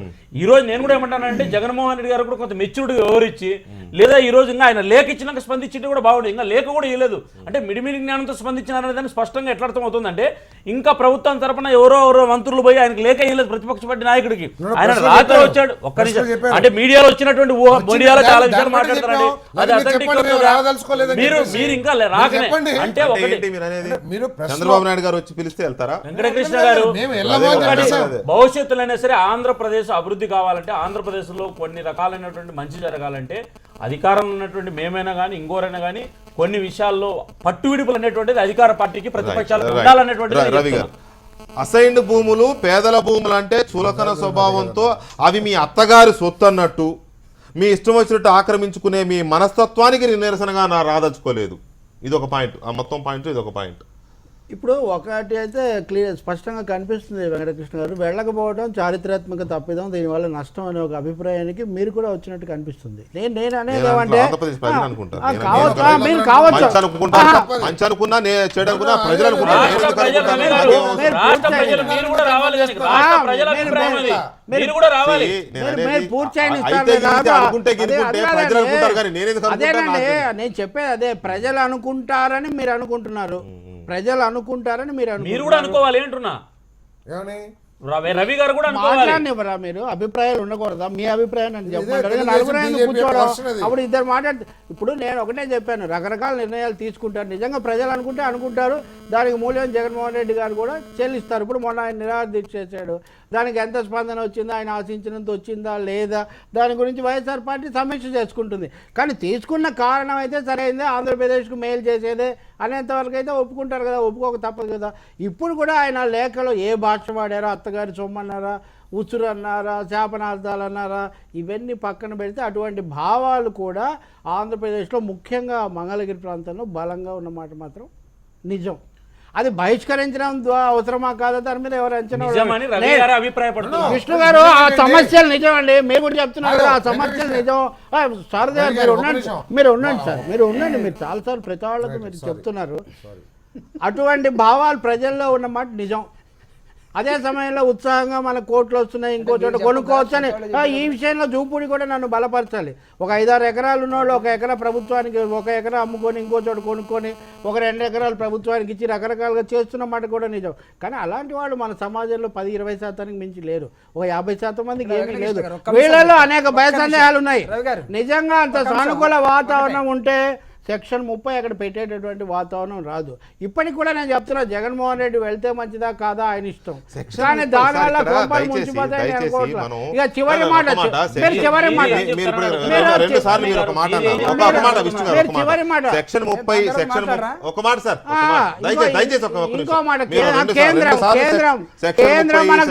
కేంద్రం మనకు తగినంత ఇవ్వలేదు, కానీ 1800 కోట్లు బాగా ఇచ్చారని పొగిడారు రవి గారు. మీరు మరే ఉలిక్కి పడుతున్నారు. 1800 కోట్లు ఇచ్చారు, 1800 కోట్లు ఇచ్చారు. 1800 కోట్లతో చేయగలిగిన పని చాలా ఉంది. కానీ ఈ 1800 కోట్లు మీరు ప్రతిదీ 1800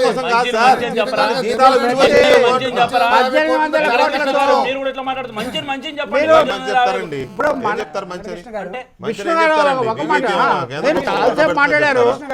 మన రాజధాని, మన భూమి ప్రజల నుంచి తీసుకొని ఏ సింగపూర్ కంపెనీలకు పెత్తనం ఇచ్చి వాళ్ళ దగ్గరికి వెళ్తే దాన్ని చర్చ రాకుండా ఉండదు. రవి గారి ద్వారా నేను ఒకటి అడుగుతున్నా, అడగండి.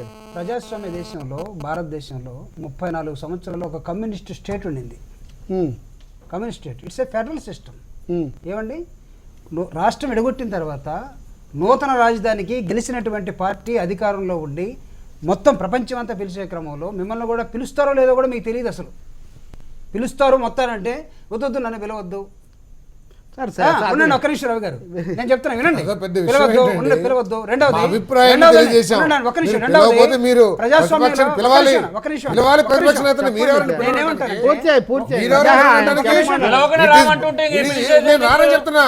పిలవాల్సిన బాధ్యత ప్రభుత్వానికి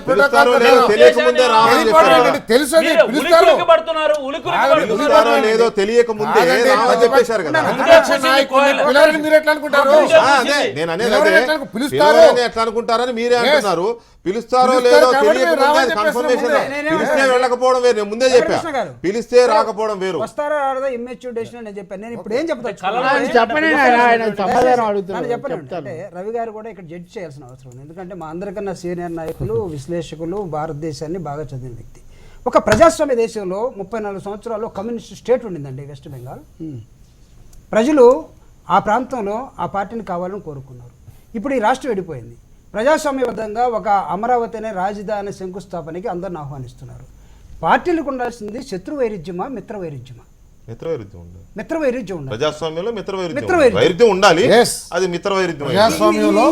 దేనికి నిదర్శనం రావు గారు చెప్పాలి. ఇప్పుడు వాడు చెప్పిన ఫెడరలిజానికి దీనికి ఏం సంబంధం లేదు. నిజానికి ఇది ప్రజాస్వామ్యానికి సంబంధించి. నేను ఇందాకటి నుంచి చెప్తుంది అదే, ప్రజాస్వామ్యబద్ధంగా రాను అనే హక్కు ఆయనకు ఉంది. రాకపోవడం సరైందా కాదా రేపు కాలం చెప్తుంది. అంతే కదా, అదేదో చాలా ఘోరం అనే మనం చెప్పలేము. అయితే అది గొప్పదే వారి హక్కుని మనం వ్యక్తిగా అవసరం లేదండి. జగన్మోహన్ రెడ్డి గారు ప్రతిపక్ష నాయకులు అది చర్చ.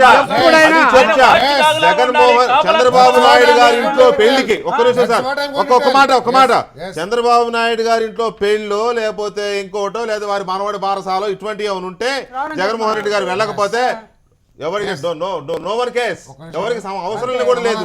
పిలుచుకోండి, పిలవకపోండి. ఇది ప్రభుత్వం. ఒక్కొక్క మాట ప్రభాకర్ గారు ఒక మాట ఆగండి. ఒక మాట ఇక్కడ చర్చ ఏంటంటే ముఖ్యమంత్రి గారికి ఎంత బాధ్యత కట్టబెట్టారో ముఖ్యమంత్రి గారికి ఎంత బాధ్యత కట్టబెట్టారో రాష్ట్ర ప్రజలు ఇంచుమించుగా అంతే బాధ్యత ప్రతిపక్ష నాయకుడికి కట్టబెట్టారు. ఎందుకంటే నువ్వు బాచ్ డాగ్ లాగా ఉండు, వీళ్ళు చూస్తూ ఉండు. ఆగండి సార్, ఆగండి మీరు ఆగండి ఒక్క నిమిషం. బాధ్యత కట్టబెట్టారు కాబట్టే ఈ నిర్ణయం చర్చకు వచ్చింది. లేకపోతే మామూలుగా అయితే చర్చకు రావాల్సిన అవసరమే లేదు ఇక్కడ కదా. అవును, చెప్పనే కదా అడిగింది. ఇందాక శత్రుత్వం కాదు మిత్రత్వం ఉండాలన్నారు, మిత్ర వైరుధ్యం ఉండాలన్నారు. ఏది చంద్రబాబు నాయుడు గారు జగన్మోహన్ రెడ్డి గారు కలిసి చేసుకుని మిత్రులాగా బిహేవ్ చేస్తే సరిపోదండి. మీరు ప్రజలకి వ్యతిరేకంగా చేస్తామంటే మేము ప్రజలకు మిత్రత్వంగా ఉంటాం. మేము మీ అధికార పక్షానికి మీరు చేసే వాటి అన్నిటికీ కూడా నాదొక స్ట్రైట్ క్వశ్చన్ మీకు. ఆంధ్రప్రదేశ్ ప్రజలకు సంబంధించినంత వరకు 22వ తారీఖున జరిగే రాజధాని నిర్మాణానికి సంబంధించిన శంకుస్థాపన ఆంధ్రప్రదేశ్ ప్రజలకు శుభకార్యమా కాదా? Simple direct question, direct answer చెప్పండి. Yes are no. శుభకార్యమా కాదా? శుభ కార్యక్రమం మూలంగా అవునా కాదా చెప్పమన్నాడు. మూలంగా కాదు, లేకపోతే బేసిల్లో ఆ శుభ కార్యక్రమం మెజారిటీ ప్రజలకి మేలు చేసేదైతే, ఆ శుభ కార్యక్రమం రాష్ట్రానికి భవిష్యత్తులో మేలు చేసేదైతే, ఆ శుభ కార్యక్రమం కొంతమంది వ్యక్తులకి లాభం చేసే విధంగా లేకపోతే తప్పకుండా. సో ఇప్పుడు మీరు అనేది ఆ శుభకార్యం, ఆ శంకుస్థాపన మహోత్సవం అనేది ఆంధ్రప్రదేశ్ రాష్ట్రంలో చాలా మెజారిటీ ప్రజలకు నష్టం చేసేదా, వ్యతిరేకమైనదా? రైతు కూలీలకి దయచేసి నేను తుళ్ళూరు ఒక మాట నేను అడిగిన క్వశ్చన్ లో క్లారిటీ ఉంది. నేను తుళ్ళూరు పరిసర ప్రాంతాల ప్రజలకు అనలేదు, మొత్తం ఆంధ్రప్రదేశ్ రాష్ట్ర ప్రజలకు అన్న. ఆంధ్రప్రదేశ్ రాష్ట్ర ప్రజలకు శుభకార్యం కాదా అని నేను అడుగుతున్నా. అదే చెప్తున్నాను నేను. రియల్ ఎస్టేట్ వ్యాపారం రాష్ట్రం నలుమూలలా కూడా చేస్తారు. భోగాపురం దగ్గర రియల్ ఎస్టేట్ వ్యాపారం ప్రపంచం అంతా చేస్తారు సార్. రియల్ ఎస్టేట్ వ్యాపారం ప్రపంచం అంతా చేస్తారు. ప్రభుత్వం చేస్తారు చెప్పండి. ప్రభుత్వం కాదు సార్, ప్రభుత్వం రియల్ ఎస్టేట్ వ్యాపారం చేస్తామని చెప్పించండి. వెంకటకృష్ణ గారు చెప్పండి. రియల్ ఎస్టేట్ వ్యాపారం నేను చేయొచ్చు, వెంకటకృష్ణ గారు చేయొచ్చు, ప్రభాకర్ గారు చేయొచ్చు, కానీ ప్రభుత్వం చేయకూడదు. ప్రభుత్వం రియల్ ఎస్టేట్ వ్యాపారం చేయకూడదు. ఎస్సీ జెడ్లుగా ఒక్క నిమిషం సార్, ఒక్క నిమిషం సార్. శివరామ్ గారు, ఆంధ్రప్రదేశ్ ప్రజలకు సంబంధించినంత వరకు రాజధాని నిర్మాణం లేదా రేపు జరగబోయే శంకుస్థాపన శుభకార్యమా కాదా? It is just one more event అండి. అంత చారిత్రాత్మకంగా వాళ్ళ బ్రతుకులు మార్చే ఈవెంట్ అయితే కాదు. అడ్మినిస్ట్రేటివ్ క్యాపిటల్ కట్టుకోవాలంటే కట్టుకోవచ్చు. దానికి ఎందుకు మరి హైదరాబాద్ కోసం అంత పీకులాడుతున్నారు? ఏమండి సార్ ప్లీజ్ చెప్పండి సార్. ఎందుకు మరి హైదరాబాద్ కోసం అంత పాకులాడుతున్నారు? మా నగరం లాగేసుకున్నారు, మా జవజీవాలు దారబోసి కట్టిన నగరాన్ని లాగేసుకున్నారు తెలంగాణ వాళ్ళని ఓ రోజు పాకులాడుతున్నారు. ఎందుకు? ఇట్స్ జస్ట్ ఈవెంట్ అని తేలిగా కొట్టి పడేస్తారు మీరు. చాలా లేదు సార్. హైదరాబాద్ కు సంబంధించినంత వరకు మీలాంటి వాళ్ళు మాట్లాడుతున్న మాటలు కానీ, తెలుగుదేశం పార్టీ కానీ, వైఎస్ఆర్ కాంగ్రెస్ పార్టీ కానీ, ఇతర ఆంధ్రప్రదేశ్ లో ఉన్న నాయకులు కానీ మాట్లాడుతున్న మాటలు ఏంటండి? మేము జీవితకాలం కష్టపడి మా రక్తాన్నంతా దారబోసి మా చెమట చుక్కలు చిందించి కట్టిన నగరాన్ని లాగేసుకున్నారని మాట్లాడతారు. ఇప్పుడేమో అమరావతి నిర్మాణాన్ని జస్ట్ లైక్ ఈవెంటా? అది కాదండి, ఇంకేంటండి అది? ఏం మాట్లాడతారు శివరామ్ గారు మీరు? అది కాదు వెంకటకృష్ణ గారు, ఇదేంటి మీకు ప్రజల జీవితాలు బాగుపడిపోతాయండి రాజధాని కట్టేస్తే? అంటే రాజధాని కట్టేది రాష్ట్రం కోసం కాదా? చంద్రబాబు నాయుడు గారు కాపురం చేయడానికా, లేకపోతే రేపు ముఖ్యమంత్రి అయితే గీతే జగన్మోహన్ రెడ్డి గారు కాపురం చేయడానికా? లేదు లేదు జయప్రకాష్ నారాయణ గారు ముఖ్యమంత్రి అయితే ఉండడానికా? ఏమండి మీకు ఇప్పుడు లక్షల కొద్ది ఉద్యోగాలు కావాలి, రాజధాని పెట్టగానే మీకు అన్ని ఎక్కడ చెట్ల కింద ఉద్యోగాలు చేస్తారు ఉద్యోగాలు? ఉండడానికి ఇల్లు చెట్ల కింద చేస్తారండి ఉద్యోగాలు. మీరు కూడా ఎంప్లాయ్, మీకు ఏసీ రూమ్ కావాలి, మీకు అద్భుతమైన సాఫ్ట్వేర్ టెక్నాలజీ ఉన్న ఒక అద్భుతమైన బిల్డింగ్ కావాలి, ఒక అద్భుతమైన బిల్డింగ్ కావాలి మీకు. ఇది మాత్రం జస్ట్ లైక్ ఈవెంట్ అంటే వచ్చే వాళ్ళందరూ పిచ్చి వాళ్ళండి, జస్ట్ లైక్ ఈవెంట్ కి. ఏమండి వాళ్ళు పిచ్చి వాళ్ళు, చంద్రబాబు నాయుడు గారు తెలివైన వాళ్ళు, జగన్మోహన్ రెడ్డి గారికి తెలివి లేదు అని చెప్పి కాదండి ఇక్కడ డిస్కషన్. ఒక కొత్త రాజధాని కట్టడం వలన ఆంధ్రప్రదేశ్ చరిత్ర మొత్తం మారిపోతుందా? ఒక రాష్ట్రానికి రాజధాని అనేది కంపల్సరీ ఉండాల్సిన అవసరం ఉంది. ఆయనకి రాజధాని అవసరం అది అమరావతిలో కడుతున్నారా, లేకపోతే దొరకొండలో కడతారా, లేకపోతే కడపలో కడతారా? అవసరమా లేదో చెప్పండి. మీరే మాట్లాడారు. శివరాం గారు ఒక్క మాట, రాజధాని అనేది ఎక్కడ కడుతున్నారని పక్కన పెడితే రాజధాని అయితే అవసరమా లేదా? అవసరం అండి. మరి అవసరం లేనప్పుడు జస్ట్ లైక్ ఈవెంట్ అని ఎలా అంటారండి? నేను అవసరం లేదని చెప్పలేదు కదా. ఆఫ్టర్ ఆల్ ఒక చిన్న భవనం కడితేనే శంకుస్థాపన చేసి 100 మంది ఇక్కడ ఎయిర్పోర్ట్ కట్టారు, ఔటర్ రింగ్ రోడ్ కట్టారు, దాంతో మొత్తం హైదరాబాద్ చరిత్ర మారిపోయిందా లేదా తెలంగాణ హైదరాబాద్ చరిత్ర మారలేదా? అది కూడా అంతే. అక్కడ హైదరాబాద్ చరిత్ర మారలేదా? తెలంగాణ చరిత్ర మారలేదా? హైదరాబాద్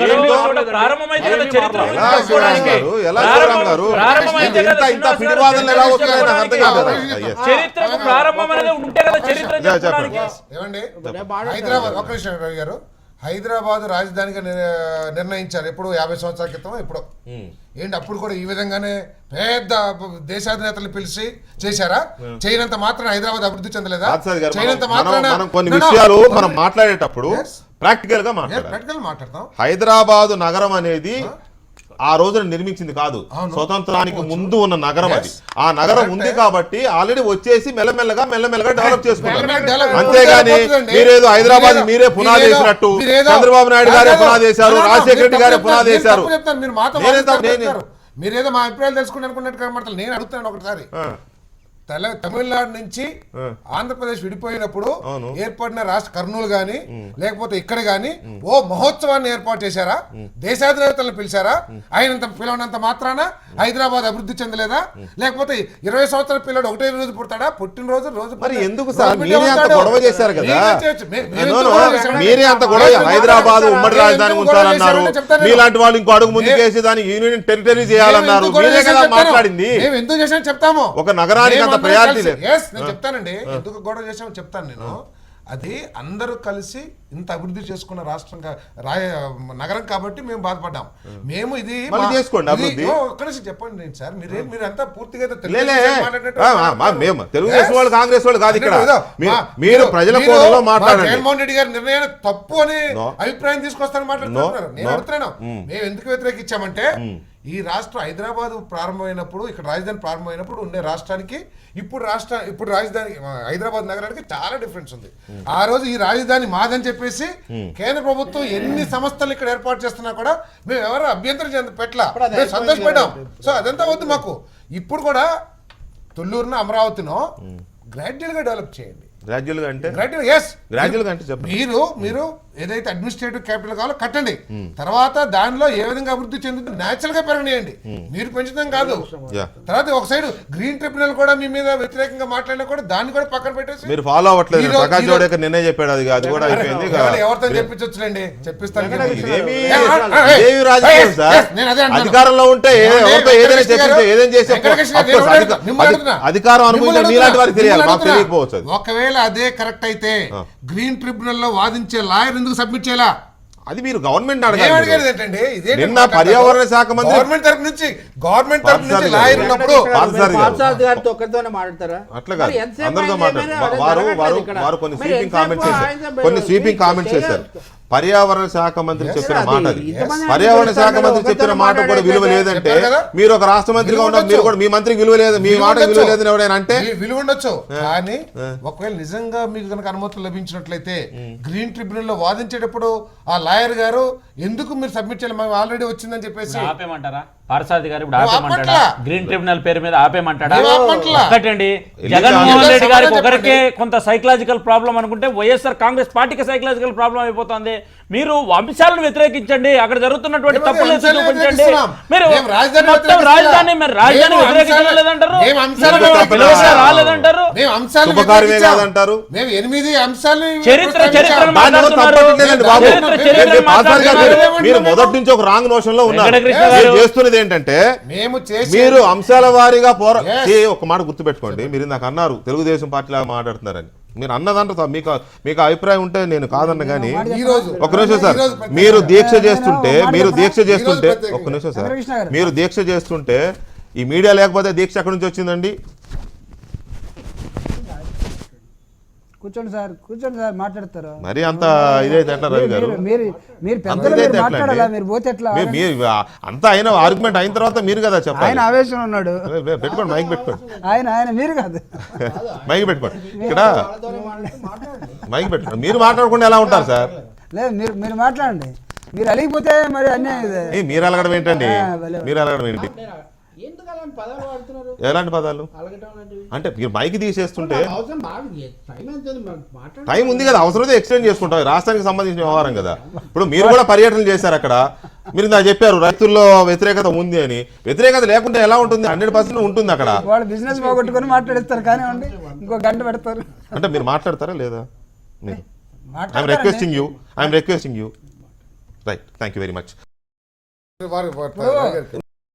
రిక్వెస్ట్ చేస్తున్నానని చెప్పాను. వారు విద్యులు గత కొన్ని సంవత్సరాలుగా నేను వారిని ఇన్వైట్ చేస్తున్నాను. క్యాచ్ చేయకుండా ఎట్లా? ఆయన అలిగిందే ఆయనతో మాట్లాడిస్తున్నారండి. మళ్ళీ ఆయన పోతానంటే మళ్ళీ ఆయననే మాట్లాడమంటారండి. మళ్ళీ ఆయన బొమ్మని ఈయనతో మాట్లాడమంటారే? మళ్ళీ నేను రిక్వెస్ట్ చేశాను, వారు వినలేదు. ఏం చేయను? ఏం చేయాలి? మీరు ఈయనో నన్ను మాట్లాడమనాలా? మీరు మళ్ళీ ఆయన క్వశ్చన్ అక్కడ ఆగింది కాబట్టి వారిని కంటిన్యూ చేస్తున్నా. మీరు ఆర్గ్యుమెంట్స్ ఇందులో ఒక్క పాయింట్ కూడా ఎవరు తప్పట్టట్లేదు. మొదటి నుంచి ఉద్యమాలు జరుగుతూనే ఉన్నాయి. ఏ పాయింట్ తప్పట్టం లేదు. భూసేకరణకు సంబంధించిన అంశాలు కానీ, లేకపోతే రైతులకు నష్టపరిహారాలు కానీ, పరిహారాలు కానీ, ఇవన్నీ కూడా. ఒక్క నిమిషం చెప్తున్నాను. పవన్ కళ్యాణ్ గారు అక్కడికి వెళ్ళిన తర్వాత ఇది సరైన పద్ధతి కాదంటే ప్రభుత్వమే తన నిర్ణయాన్ని మార్చుకుందండి. అరే మీరు పవన్ కళ్యాణ్ గారు వెళ్ళడం ఒక హై డ్రామా, ఆ తర్వాత విరమించుకోవడం ఒక డ్రామా. ఏమండి చెప్పడానికి కూడా ఒక ఇది ఉండాలి. చెప్తాను. ఒక మంత్రి ఒక మాట సార్, డ్రామా ఎట్లా అవుతుందండి? అదే చెప్తున్నాను సార్. జీవన్ వెనక్కి తీసుకున్నామన్నారు. అవును, ప్రజలకు ఇచ్చిన గౌరవం వెనక్కి తీసుకుంటే ఏం చెప్పారు?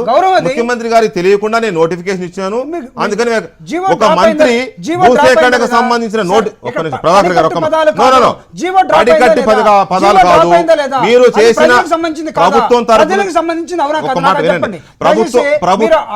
డ్రామా, ప్రభుత్వం డ్రామా ఇవన్నీ అంటే మాత్రం ఈ పదాలు కాదు. డెఫినెట్ గా కరెక్టే. ఎందుకని నేను చెప్తా. ఎందుకని మీరు ఎవరు ఎలాంటి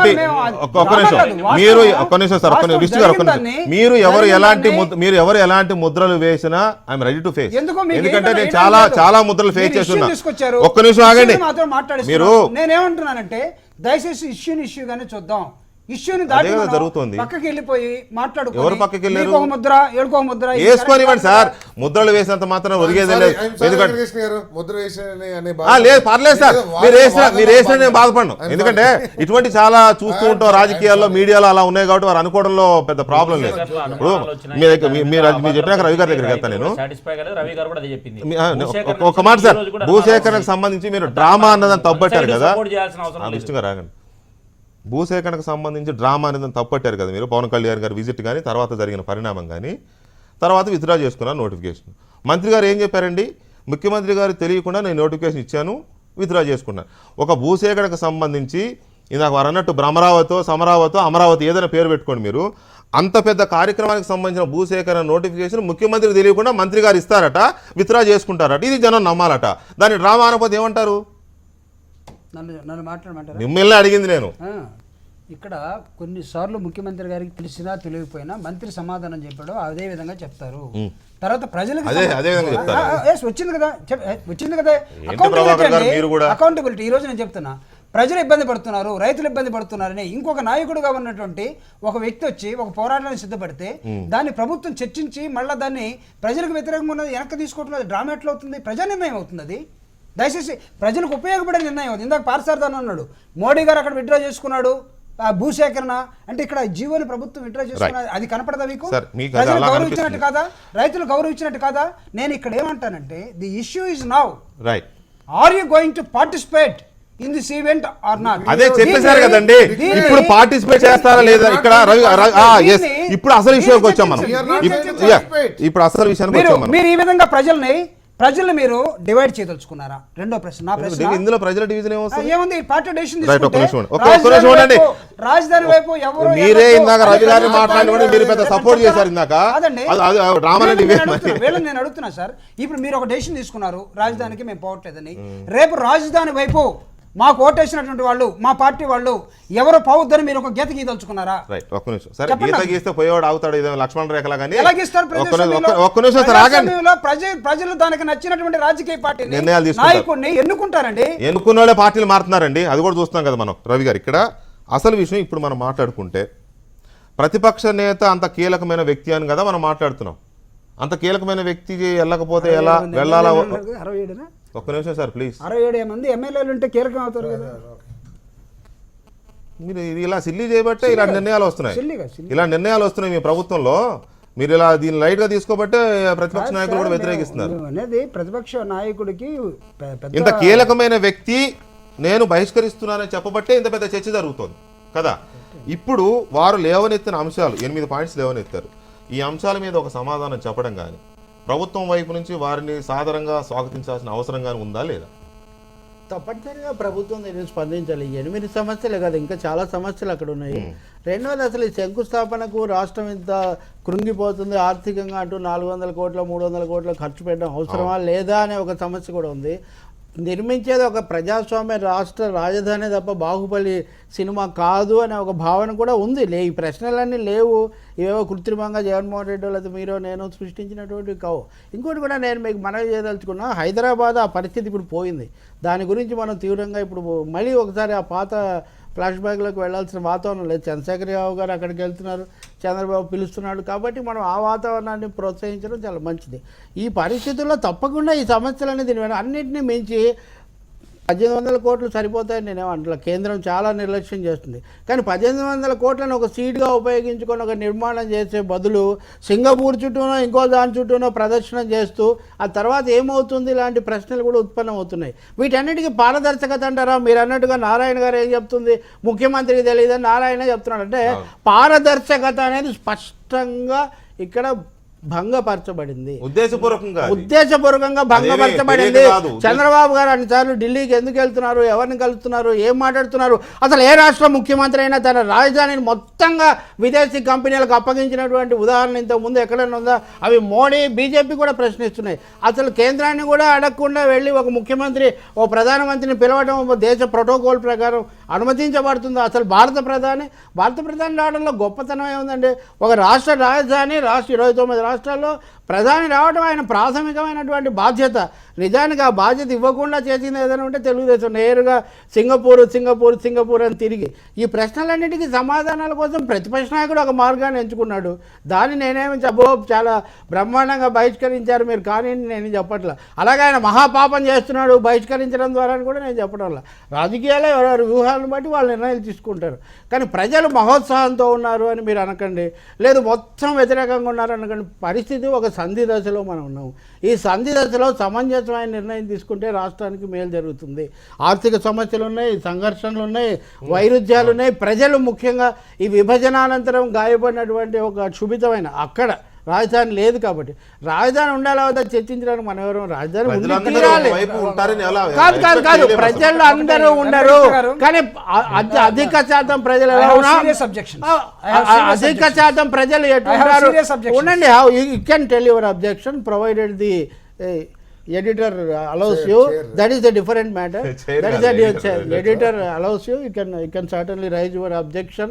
అధిక శాతం ప్రజలు తెలంగాణ కోరుకున్నారు. ఉదాహరణకు మనం పూర్తిగా అంటే ఒక 10%, 5% అసలు ఏమి, అది కాదు ఇక్కడ సమస్య. ఒక స్తబ్దుగా ఉన్నారు అంటున్నాను నేను. దాన్ని గుర్తించినప్పుడు ప్రభుత్వం ఏం చేయాలి? విశ్వాసంలోకి తీసుకోవాలి. మీరు ప్రతిపక్ష నాయకుడిని 67 మంది ఎమ్మెల్యేలు ఉన్నారు. ఎప్పుడన్నా వీళ్ళిద్దరు కలిసి పెళ్ళిళ్ళకి వెళ్ళటం కాదు, ఒక వేదిక మీద ప్రతిపక్ష నాయకుడు ప్రభుత్వాధినేత కలిసి ఆ రాష్ట్రానికి ఒక భరోసా ఇచ్చే ప్రయత్నం ఇంతవరకు జరిగిందా? ఇప్పుడన్నా అటువంటి సందర్భం తీసుకోవద్దా? ఆయన అన్నాడు జస్ట్ లైక్ దట్ అంటే పొరపాటు కావచ్చు, కానీ అదొక సందర్భం. సోలం అనే ఒక ఇంగ్లీష్ ఒక పదం వాడతారు, సోలం అకేషన్ అని. ఇటువంటివి గంభీరమైనటువంటి సందర్భాలు, ఇవి హైటెక్ సందర్భాలు కానే కాదు. అంటే రవి గారు చెప్పిన దానికి నా సీరియస్ అబ్జెక్షన్. చెప్పండి. ఇతర దేశాల ప్రధానమంత్రుల్ని ముఖ్యమంత్రి స్థాయిలో పిలుస్తాడు. సెంట్రల్ గవర్నమెంట్ తెలియకుండా చంద్రబాబు నాయుడు గారు ఎక్కడ పోయి ఆహ్వానం ఇవ్వలేదు. దయచేసి ఈ పాయింట్ని ఆయన విత్డ్రా చేసుకోవాలి. ఎందుకంటే విష్ణు చెప్పాలి కాదు, మీరు విష్ణువర్ధన్ రెడ్డి గారు కూడా తెలిసిన గ్యారెంటీ అదే మీరు చెప్తున్నారులేండి. చైనా వెళ్ళాడు ముఖ్యమంత్రి గారు, చైనా వెళ్ళి భారత ప్రధాని తరపున నేను వచ్చానని చెప్పాడు. కమిటీ కదా వెళ్ళింది, ప్రభుత్వ కమిటీ, కేంద్ర ప్రభుత్వ కమిటీ, ఆ కమిటీకి ఈయన నేతృత్వం వహించారు. అది దయచేసి ఇక్కడ మన ఫెడరల్ సిస్టమ్ లో ఉన్నటువంటి కాన్స్టిట్యూషనల్ ఈ బైండింగ్స్ మర్చిపోయి మనం మర్చిపోయింది మీరు. కానీ రెండవది చైనా వెళ్ళిన టీం అది, చైనా వరకు మాత్రం కేంద్ర ప్రభుత్వం లేదు సార్, లేదు సార్. కేంద్ర ప్రభుత్వం కమిటీ కన్వీనర్ గా ఒక చైనా సింగపూర్ ప్రైమ్ మినిస్టర్ అది నేను కాదండి. పీపుల్ విల్ విజన్ మీ ద్వారా వాళ్ళకి వెళ్తుంది. సో రెండవది, ఇది బాహుబలి సినిమా కాదు. ఏంటి బాహుబలి సినిమాకి అంటే రాజమౌళికి అప్పచెప్పారు కదా బాధ్యతలు, అందుకని బాహుబలి అన్నారు. అదే కదా 400 కోట్లు ఖర్చు పెట్టి పుష్కరాలు చూస్తున్నారంటే ఇప్పుడు ఒక రాజధానికి కావాల్సిన అవసరం ఉంటుంది. ప్రజల 16,000 గ్రామాలతోటి ప్రజలు కదలు రండి, మీ మట్టి మీరు ప్రజల్లో నుంచి వచ్చిన వాళ్ళు ఇక్కడ అట్టహాసం చేస్తే పెట్టుబడులు లేకపోతే రాజ్యాంగ సంప్రదాయాన్ని ఉల్లంఘించి చేస్తున్నది కాదు. తాత్కాలికంగా రాజధాని నిర్మాణం జరగాల్సిందే, అందరూ సహకరించారు. అట్ ద సేమ్ టైం కొన్ని అభద్రతలు కానీ, రైతులు కలిగినటువంటి ఇబ్బందులు కానీ, అనుమానాలు కూడా మనం ఈ రోజు ఎంపిక చేసినటువంటి రాజధాని ప్రాంతంలో ఉన్నాయి.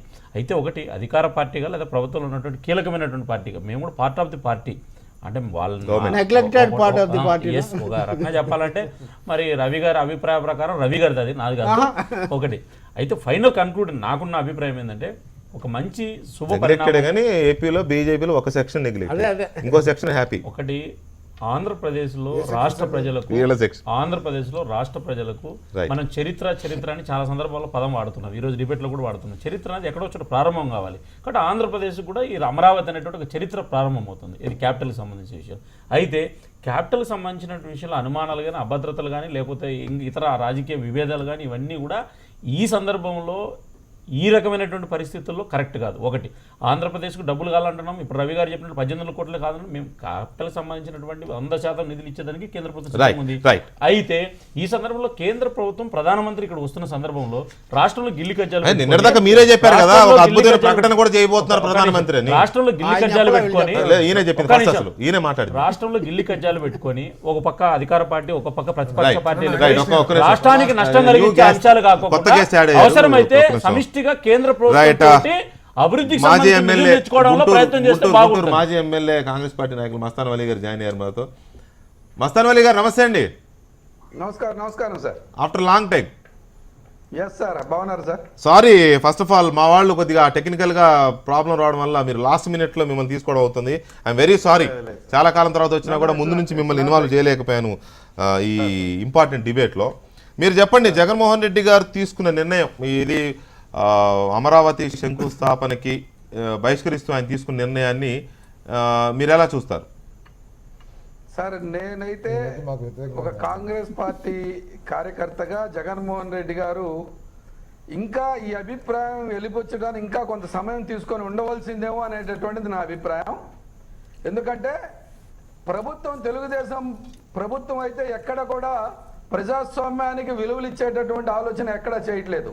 ఈవెన్ రాజధాని నిర్మాణం ఏర్పాటు చేయడంలో కానీ, ప్లేస్ని ఐడెంటిఫై చేయడంలో కానివ్వండి, దాన్ని ఫలానా చోట చేశామనేటటువంటిది చర్చించడం కానివ్వండి, ప్రతిపక్ష నాయకుడిని ఎక్కడ కూడా కన్సల్టేషన్ జరగలేదు. ఒకటి. రెండు, ప్రజాస్వామ్యం మీద విలువలు లేనటువంటి చంద్రబాబు నాయుడు గారు ఒక నేతృత్వ ధోరణి, ఆయన ఒక్కడికే మార్కెటింగ్ జరగాలి. ఇక్కడ ఏమవుతుందంటే రాజధాని పేరు మీద పూర్తిగా రియల్ ఎస్టేట్ బ్రోచర్ వేశారు. ఆ బ్రోచర్ మీద చంద్రబాబు నాయుడు గారు బొమ్మ పెట్టారు. ఆ బొమ్మని సింగపూరు, జపాను, చైనా తీసుకెళ్లి మార్కెటింగ్ చేయాలనేటటువంటి ప్రయత్నం జరుగుతోంది. అయితే రాజధాని ఉండాలి కానీ ఇవాళ అల్లావుద్దీన్ అద్భుత దీపం లాగా చైనా, ఇప్పుడు సింగపూర్ 30 సంవత్సరాలు 40 సంవత్సరాలు కష్టపడితే సింగపూర్ దేశం అంత గొప్ప దేశం అయింది. మలేషియా 50 సంవత్సరాలు కష్టపడితే అంత పెద్ద దేశం అయింది. జపాన్ ఎన్ని ఇబ్బందులు పడినప్పటికీ కూడా అక్కడ ఉన్నటువంటి ఎన్విరాన్మెంట్ని, అక్కడ ఉన్నటువంటి ప్రజల్ని మోటివేషన్ చేసి అక్కడ ఉన్నటువంటి ఇబ్బందులు కూడా అధిగమించి ముందుకు పోయేటటువంటి పరిస్థితి. కానీ ఇవాళ కొత్త రాజధానిలో అనేకమైనటువంటి ఇబ్బందులు ఉన్నాయి. ఇవాళ ఉన్నటువంటి వెనకబాటుతనాన్ని ముందు ప్రత్యేకించి మీరు రైతుల్ని కొత్త రాజధానికి తీసుకున్నటువంటి భూముల్లో రైతుల్ని మీరు మమేకం అవ్వాలా, పూర్తిగా బలోపేతంగా తీసుకోవడం జరిగింది. కొంతమంది రైతులు ఈ రోజు కూడా కొంతమంది కోర్టుకు వెళ్ళి ఉన్నారు, దాన్ని మరుగున పెట్టడం జరిగింది. కానీ దీని వెనకాల జగన్మోహన్ రెడ్డి గారు, ఇవాళ మీరు ప్రతిపక్ష నాయకుడు చంద్రబాబు నాయుడు గారు అన్నారు మేము కేంద్ర ప్రభుత్వం ప్రత్యేక హోదా మీద వెనక్కి తీసుకుంటే జగన్మోహన్ రెడ్డి గారు పరిగెత్తడానికి సిద్ధంగా ఉన్నారు.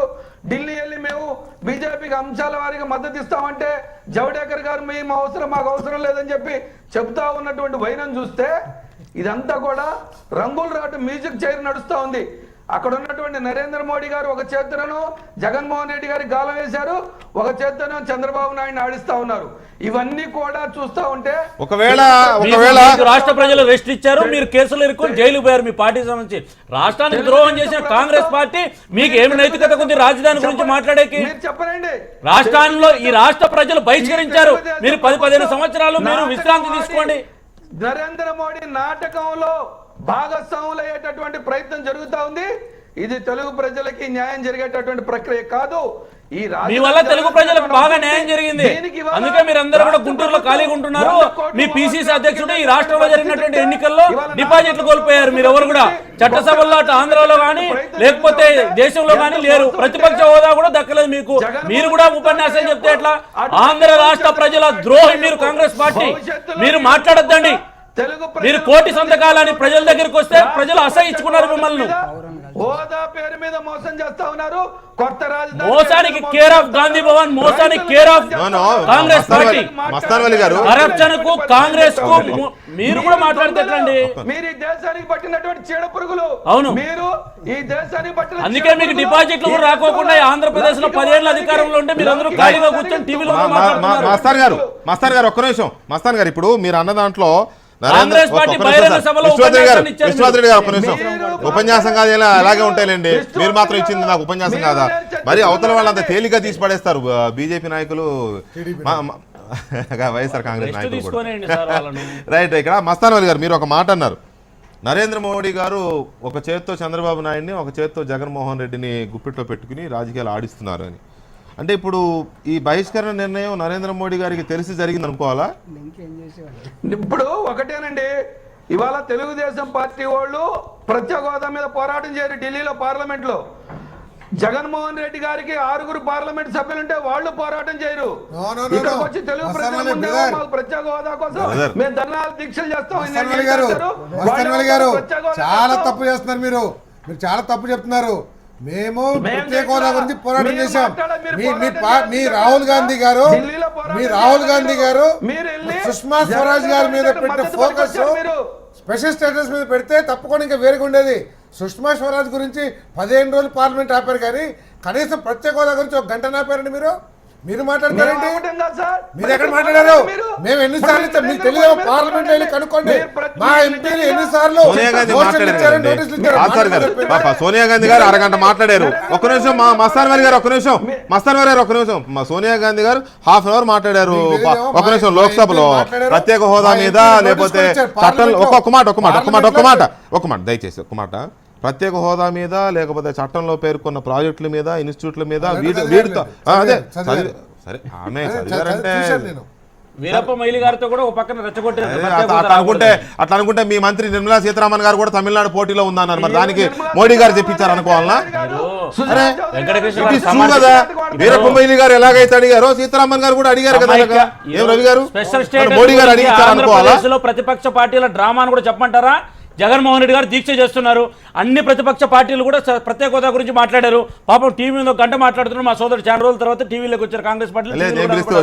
అయితే జగన్మోహన్ రెడ్డి గారు దీక్ష చేస్తున్నటువంటి ప్రత్యేక హోదాకు సంబంధించి ఈ మాజీ ఎమ్మెల్యే గారు పోయి గుంటూరు సభలో మద్దతు ఇచ్చాడా, వాళ్ళ పిసిసి అధ్యక్షుడు పోయి సభలో మద్దతు ఇచ్చాడా, లేకపోతే కారం శివాజీ, లేకపోతే రోజు మాట్లాడేటువంటి ఇతర ప్రత్యేక హోదా గురించి మాట్లాడేటువంటి నేతలందరూ కూడా ఎందుకు ఒక ప్లాట్ఫామ్ దిగు రాలేరు? అంటే మీకే చిత్తశుద్ధి లేదు, మీరే చిత్తశుద్ధి లేదు. రాజకీయ డ్రామా కోసం ప్రత్యేక హోదా గురించి మాట్లాడుతున్నారు. రాష్ట్ర విభజన సందర్భంలో కాంగ్రెస్ పార్టీ నోరే మెదపలేదు. మీకు ఆలోచన లేదు. మీరు ఎందుకు పోలేదు చెప్పు? నువ్వు కాంగ్రెస్ పార్టీకి సంబంధించిన ఒక మాజీ ఎమ్మెల్యేగా ప్రత్యేక హోదా గురించి మాట్లాడేటువంటి ఒక మాజీ ఎమ్మెల్యేగా జగన్మోహన్ రెడ్డి దీక్ష ఏకాభిప్రాయం నువ్వు ఎందుకు పోలేదు? ఈ రాష్ట్రానికి నరేంద్ర మోడీ చేస్తున్నటువంటి అభివృద్ధి అంటే మీరు రాజకీయ డ్రామా ఆడుతున్నారనే విషయాన్ని చెప్తున్నా. రాజకీయ డ్రామాకు ప్రతిపక్ష పార్టీలన్నీ ఆంధ్రప్రదేశ్ లో అది కాదు. మస్తాన్ వలి గారు అడుగుతాను. అసలు విషయము ఇవాళ జగన్మోహన్ రెడ్డి గారు బహిష్కరించింది ఇదంతా కూడా రాజధాని ఏర్పాటు, దానికి సంబంధించిన భూముల సేకరణ, దాంట్లో జరుగుతున్న తప్పులు, అక్రమాలు ఇది కదా. అసలు ఆ చట్టం చేసినప్పుడే పలానా చోట రాజధాని పెట్టాలని పెట్టుంటే గొడవ ఉండేది కాదు. కొత్తగా ఎన్నికయ్యే ప్రభుత్వం నిర్ణయించుకుంటుందని మీరు పెట్టిన కండిషన్ వల్ల అయ్యుండొచ్చు. కొత్తగా ఎన్నుకునే ప్రభుత్వం, కొత్తగా అధికారంలోకి వచ్చే ప్రభుత్వం నిర్ణయించుకుంటుందనే చట్టపరమైన అధికారం ఉండబట్టే కదా ఇవాళ తెలుగుదేశం ప్రభుత్వం, బీజేపీ ప్రభుత్వం కలిసి అక్కడ నిర్ణయం తీసుకున్నాయి. మేము కాదంట్లా. మరి మీకు లేని అభ్యంతరం జగన్మోహన్ రెడ్డి గారికి ఎందుకు వస్తుంది? కన్సల్టేషన్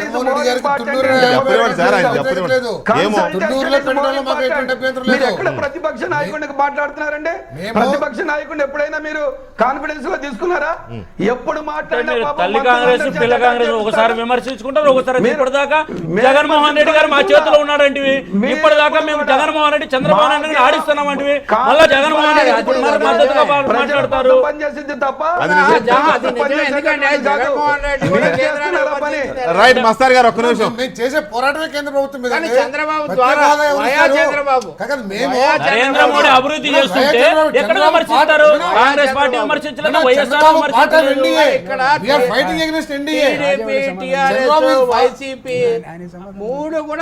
సంప్రదాయ పార్టీలు 50 సంవత్సరాలు కాంగ్రెస్ పార్టీ 16 మాసాల్లో ఆంధ్రప్రదేశ్ కు నరేంద్ర మోడీ ప్రభుత్వం అభివృద్ధి చేసింది. చర్చకు సిద్ధమవుతుంది కాంగ్రెస్ పార్టీ. చేతులు దొరుకుతున్నారు. మీరు ఈ సంవత్సరాల కాలంలో నోటు బడ్జెట్ 16,000 కోట్లు అంటే ఒక సంవత్సరాల కాలంలో సంవత్సరం భారతదేశంలో లేడు. ప్రధానమంత్రి మీ రాహుల్ గాంధీ గారు మాత్రం విహారయాత్ర పోతాడు ప్రతిపక్ష నాయకుడు. మీరే వెళ్ళాలండి, వారు వెళ్ళకూడదు. ఇందాక అన్నది నిజం. ఇప్పటికైనా ఆంధ్రప్రదేశ్ ప్రభుత్వం దీని మీద ప్రతిపక్షాలతో మాట్లాడి ఒక వాతావరణం నిజంగా శుభకార్యం అనుకుంటే ఒక సుహృద్భావ వాతావరణం తీసుకొని వచ్చి మాట్లాడే పరిస్థితి మధ్యలో కాసేపు పార్థసారి గారు, కాసేపు ప్రభాకర్ గారు అపార్థం చేసుకున్నారు. కానీ ఈ చర్చ ఒక మాట విని చెప్పని మాట పూర్తిగా కాలేదు సార్. కామెంట్ గా సార్, అపార్థం అన్న అపార్థం పూర్తిగా సార్, అపార్థం అంటే పూర్తిగా సార్. దయచేసి రవి గారు కూడా అపార్థం చేసుకున్నారు ఒక మాట. అసలు విషయం ఏంటంటే ఈ చర్చ తీసుకోవడంలో విషయమే ప్రతిపక్ష నాయకుడు లాంటి ఒక కీలకమైన వ్యక్తి ఇంత పెద్ద నిర్ణయం తీసుకున్నారు. ఇక్కడ ప్రభుత్వం యొక్క బాధ్యత ఇప్పుడు ఏం చేయాలి అనేది ఎండింగ్ లో రావాలి అనేది నా ఇష్యూ. దయచేసి ప్రభుత్వం తరఫున మీరు చెప్పండి. ప్రతిపక్ష నాయకుడు కీలకమైన వ్యక్తి అయినప్పుడు ఆయన కూడా ప్రజల చేత ఎన్నుకోబడి ఒక కీలకమైన హోదా కట్టబెట్టబడిన వ్యక్తి కాబట్టి ఆయన బహిష్కరిస్తున్నాడు. కాబట్టి ఆగర్భ శత్రువులాగా మాట్లాడుకునే కేసీఆర్ ఇంటికి కూడా వెళ్ళి ఇన్విటేషన్ ఇస్తున్నారు. కాబట్టి కానీ కేసీఆర్ ఇంటికి వెళ్ళమని చంద్రబాబు నాయుడు గారిని మేము చెప్పడానికి మేమెవరం. కానీ కాకపోతే ప్రభుత్వం వైపు నుంచి వారి అభ్యంతరాలను పరిష్కరిస్తూ లేదా అడ్రస్ చేస్తూ రమ్మని చెప్పాల్సిన బాధ్యత ఉంటుందా లేదా, వారు ఏదో రకంగా డయాస్ మీద కనపడాల్సిన బాధ్యత ఉందా లేదా? శుభకార్యం అని నేను ఇందాక వారిని అడిగాను, శుభకార్యమే కాదా అని. నేను మిమ్మల్ని కూడా అడుగుతున్నా. ఇది రాష్ట్రానికి సంబంధించిన శుభకార్యం అయినప్పుడు శుభకార్యంలో ముఖ్యమంత్రి ఎంత ముఖ్యమో ప్రతిపక్ష నాయకుడు అంతే ముఖ్యం కదా. ప్రజాస్వామ్యంలో పిలుస్తారా లేదా, తీసుకురావాల్సిన బాధ్యత ఉందా లేదా? స్ట్రైట్ గా చెప్పండి ప్లీజ్. వెంకటకృష్ణ గారు, మీరు ఇచ్చినంత ఉపన్యాసం ఈ ప్రశ్న మీద నేను ఇవ్వకుండా సమాధానం చెప్తాను. ఇది ఉపన్యాసం చెప్తారు, ఎందుకంటే ఉపదేశం మాత్రమే. ఎవరు అక్కడ డిస్టర్బెన్స్? ఎవరైతే చెప్పండి. ఇక్కడ ప్రభుత్వం అందరినీ పిలవటానికి ఒక డెసిషన్ తీసుకుంది. దయచేసి బాబు నన్ను పిలవద్దు అనే ఒక మెసేజ్ ఈరోజు రావటం జరిగింది. దీనికన్నా ముందు విశాల హృదయంతో ఈ రాష్ట్రంలో గొడవ పెట్టుకుని లేకపోతే పార్లమెంటు దాకా వెళ్ళిన ఇష్యూ, లేకపోతే ఈ రాష్ట్రం విడిపోవటానికి కారకులైనటువంటి అనేకమైన సమస్యలను కూడా పక్కన పెట్టి ముఖ్యమంత్రి గారు పొరుగునున్నటువంటి రాష్ట్ర ముఖ్యమంత్రి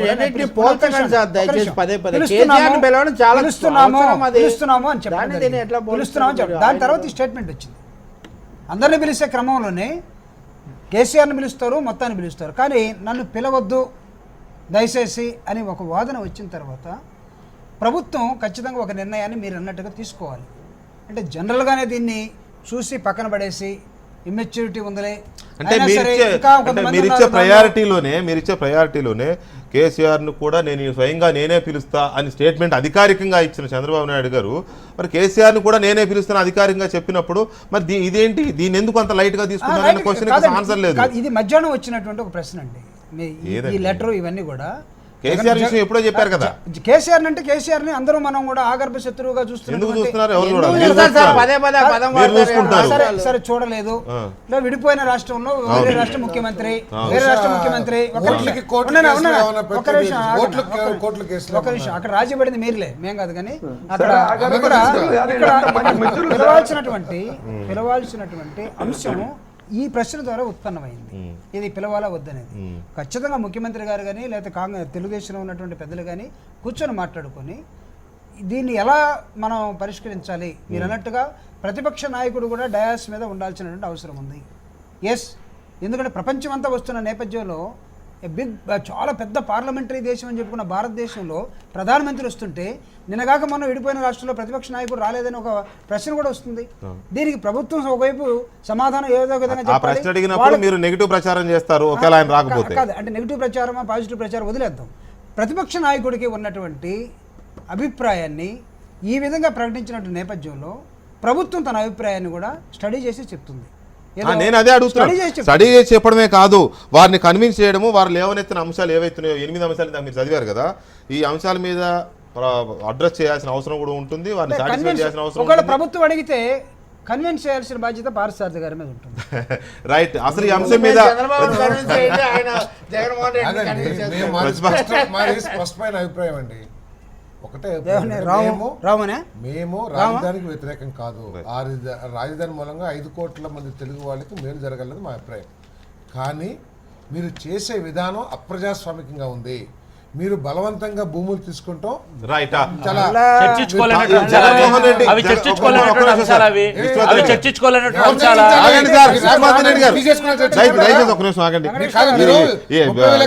ఇంకా 3 గంటలు నేను ఈ డిబేట్ పెట్టినా మీరు ఇలాగే మాట్లాడుతుంటారు.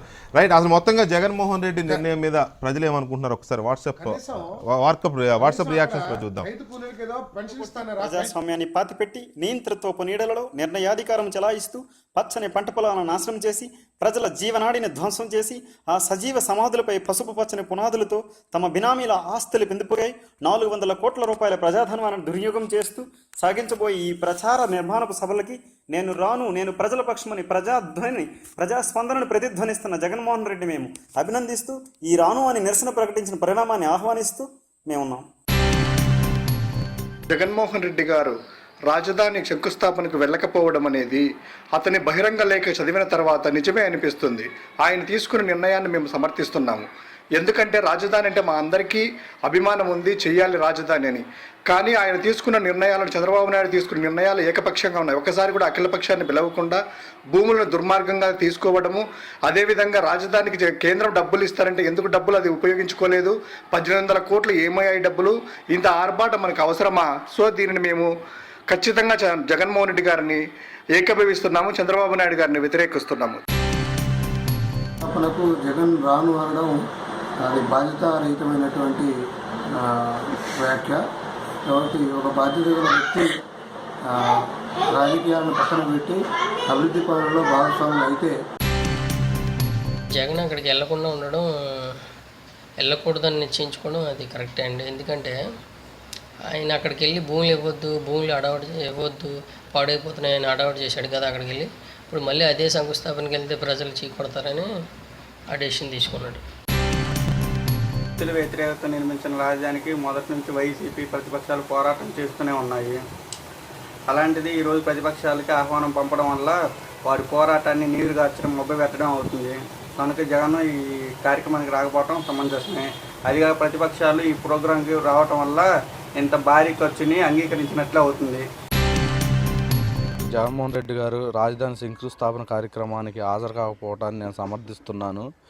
అది సామాన్యుడి రాజధాని కాదు, అది ఒక కార్పొరేట్ రాజధాని. కాబట్టి జగన్మోహన్ రెడ్డి గారు తీసుకున్న నిర్ణయాన్ని నేను సమర్థిస్తున్నాను. ముఖ్యమంత్రి చంద్రబాబు నాయుడు గారు రాజధాని విషయంలో తన పార్టీ విషయంలాగా, తన సొంత ఇంటి వ్యవహారంలాగా మొదటి నుంచి వ్యవహరించాడు. ప్రతిపక్ష నాయకుడిని ఏమాత్రం సంప్రదించకుండా అతనికి చీపురు పుల్లలాగా చూస్తూ ఈరోజు జగన్మోహన్ రెడ్డి ఏ విధంగా వెళ్తాడు, ఏ విషయంలో ఆయన ప్రమేయం ఉంది, ప్రజల ప్రమేయం ఉంది, మీరే చెప్పండి. ముమ్మాటికి ఇవాళ చంద్రబాబు నాయుడు గారు లాంటి వ్యక్తి ముఖ్యమంత్రి అయినప్పుడు అందరూ కూడా సపోర్ట్ చేయాలి. రేపు జగన్ అయినా కూడా సపోర్ట్ చేయాలి. ఎవరైనా కూడా ఈ రాష్ట్ర అభివృద్ధికి తోడ్పడాలి. లేకపోతే తెలుగు ప్రజలు, ఆంధ్ర ప్రజలు వీళ్ళందరినీ కూడా కొడతారు. ఆయన గౌరవంగా పిలుస్తున్నప్పుడు వెళ్ళాలి. వెళ్ళకపోవటం అనేది చాలా తప్పు. అక్కడున్న ప్రజలు ఎవరో ఒకరు స్వాతంత్రం తీసుకురావడానికి ఎంతోమంది త్యాగాలు చేశారు. వీరు ఆ మాత్రం 5 సంవత్సరాలు పదవి లేకపోతే ఉండలేరా? ఎక్కువ 4 ఎకరాలు పోతే భరాయించాలి. ఈరోజు తెలుగు ప్రజలంతా కలిసి చంద్రబాబు గారి సారథ్యంలో మన నవ్యాంధ్రప్రదేశ్కు ఒక భవ్యమైన రాజధాని నిర్మాణం చేస్తున్న సందర్భంలో జగన్ యొక్క ఈ అనుచితమైన వ్యాఖ్యలు నిజంగా ఖండించదగినవి. ఒక ప్రతిపక్ష నేతగా జగన్కు ఇది సరైన పద్ధతి కాదు అని నా ఉద్దేశం. ఈరోజు జగన్ గారు అమరావతి శంకుస్థాపనకి నేను రాను అనడం అనేది సమంజసం కాదు. ఈ అమరావతిని ఏ విధంగా అభివృద్ధి చేయాలనేది కావాలి, కానీ ఈ రాజధానిని దాన్ని అభివృద్ధి చేసి మన ఆంధ్రప్రదేశ్కు ఒక గొప్ప రాజధాని తెలుగు ప్రజలకు చూపించాల్సిన అవసరం ఈరోజు ముఖ్యమంత్రి గారిపైన ఉంది, మన జగన్మోహన్ రెడ్డి గారిపైన కూడా ఉందని మేము కోరుకుంటున్నాం. అపోజిషన్ లీడర్గా ఉంటే రాజధాని శంకుస్థాపన రాకపోవడం సమంజసం కాదు సార్. అమరావతి శంకుస్థాపన అనేది మన జీవితంలో ఒకేసారి వస్తుంది సార్. దాన్ని అందరూ పాల్గొని జయప్రదం చేయాలి సార్. మన అమరావతి అనేది మన ఆంధ్రులకి దశాబ్దాల పాటు రాజధానిగా ఉండి బాగా అభివృద్ధి చెందాలని ఆంధ్రప్రదేశ్ కోరుకుంటున్నారు సార్. అధికార పక్ష సభ్యులు చాలాసార్లు జగన్ గారు కానీ జగన్ గారి పార్టీ సభ్యులు కానీ మీకు అక్కడ రాజధాని రావడం ఇష్టం లేదన్నారు సార్. వాళ్ళ అధికార జగన్ గారు కానీ వాళ్ళ పార్టీ సభ్యులు కానీ మాకు రాజధాని రావడం ఇష్టమే అన్నారు సార్. కానీ ఈరోజు అమరావతి శంకుస్థాపన రాకపోతే కనుక వాళ్ళకి అమరావతి రాజధాని రావడం ఇష్టం లేదని జగన్ కన్ఫర్మ్ చేసుకుంటారు. పునరాలోచించుకొని జగన్ గారు శంకుస్థాపనకు వస్తే బాగుంటుంది నా అభిప్రాయం సార్. అందరికీ నమస్కారం. నా పేరు ఈశ్వర్ చంద్. నేను రిచ్మండ్ వర్జీనియా నుంచి మాట్లాడుతున్నాను. అమరావతి ఎలా ఉండాలి అని, మన క్యాపిటల్ ఎలా ఉండాలి అని చెప్పి కొందరు వాళ్ళ వ్యక్తిగత అభిప్రాయాలు తెలియజేశారు. సో నా అభిప్రాయం ఎలా ఉంది అంటే, సో మన జనరేషన్ చదువు కోసం వేరే రాష్ట్రాలకు వెళ్ళడం జరిగింది. ఆ చదువు అయిన తర్వాత ఉద్యోగాల కోసం కూడా వేరే రాష్ట్రాలు, వేరే దేశాలు వెళ్ళడం జరిగింది. సో అమరావతి ఎలా ఉండాలి అంటే, మనం చదువుకున్న చదువుకి మన ఉపాధి మన ప్రాంతంలోనే కల్పించేలాగా ఉండాలి. జగన్ గారు అమరావతికి రాకపోవడానికి సరైన నిర్ణయం తీసుకున్నారని మేము అనుకుంటున్నాం. కావున లోటు బడ్జెట్లో ఉన్న రాష్ట్రానికి 500 కోట్లు పెట్టి అంత నిర్మాణం ఇవరికి ఆల్రెడీ ఒకసారి పూజ చేశారు. మళ్ళీ ఇంత హడావిడిగా 500 కోట్లు నిర్మాణం చేయడం అవసరమా? శంకుస్థాపనపై జరుగుతున్న భారీ హడావుడి, అలాగే జగన్మోహన్ రెడ్డి దాన్ని బహిష్కరిస్తూ తీసుకున్న నిర్ణయం పైన ప్రజల ఒపీనియన్ చూసాం. మిక్స్డ్ ఒపీనియన్ వ్యక్తమవుతుంది. జగన్మోహన్ రెడ్డి వెళ్ళకపోవడాన్ని సమర్థిస్తూ కొందరు, వెళ్లాల్సిందే అని కొందరు మిక్స్డ్ ఒపీనియన్ మనం చూసాం ఇప్పుడే. దాని మీద ప్రభుత్వం ఎలా వ్యవహరిస్తుంది, అలాగే ప్రతిపక్ష నేత జగన్మోహన్ రెడ్డి ఎలా వ్యవహరిస్తారనేది చూడాల్సి ఉంది. Thank you very much Ravi గారు, అండ్ విష్ణువర్ధన్ రెడ్డి గారు, ప్రభాకర్ గారు, అండ్ పాల్సాది గారు, అలాగే Sivaram garu. Thank you very much. Mastan Vali garu, thank you very much. ఇది ఇవాటి లెఫ్ట్ అండ్ రైట్. మళ్ళీ రేపు కలుద్దాం. Good night. Thank you very much.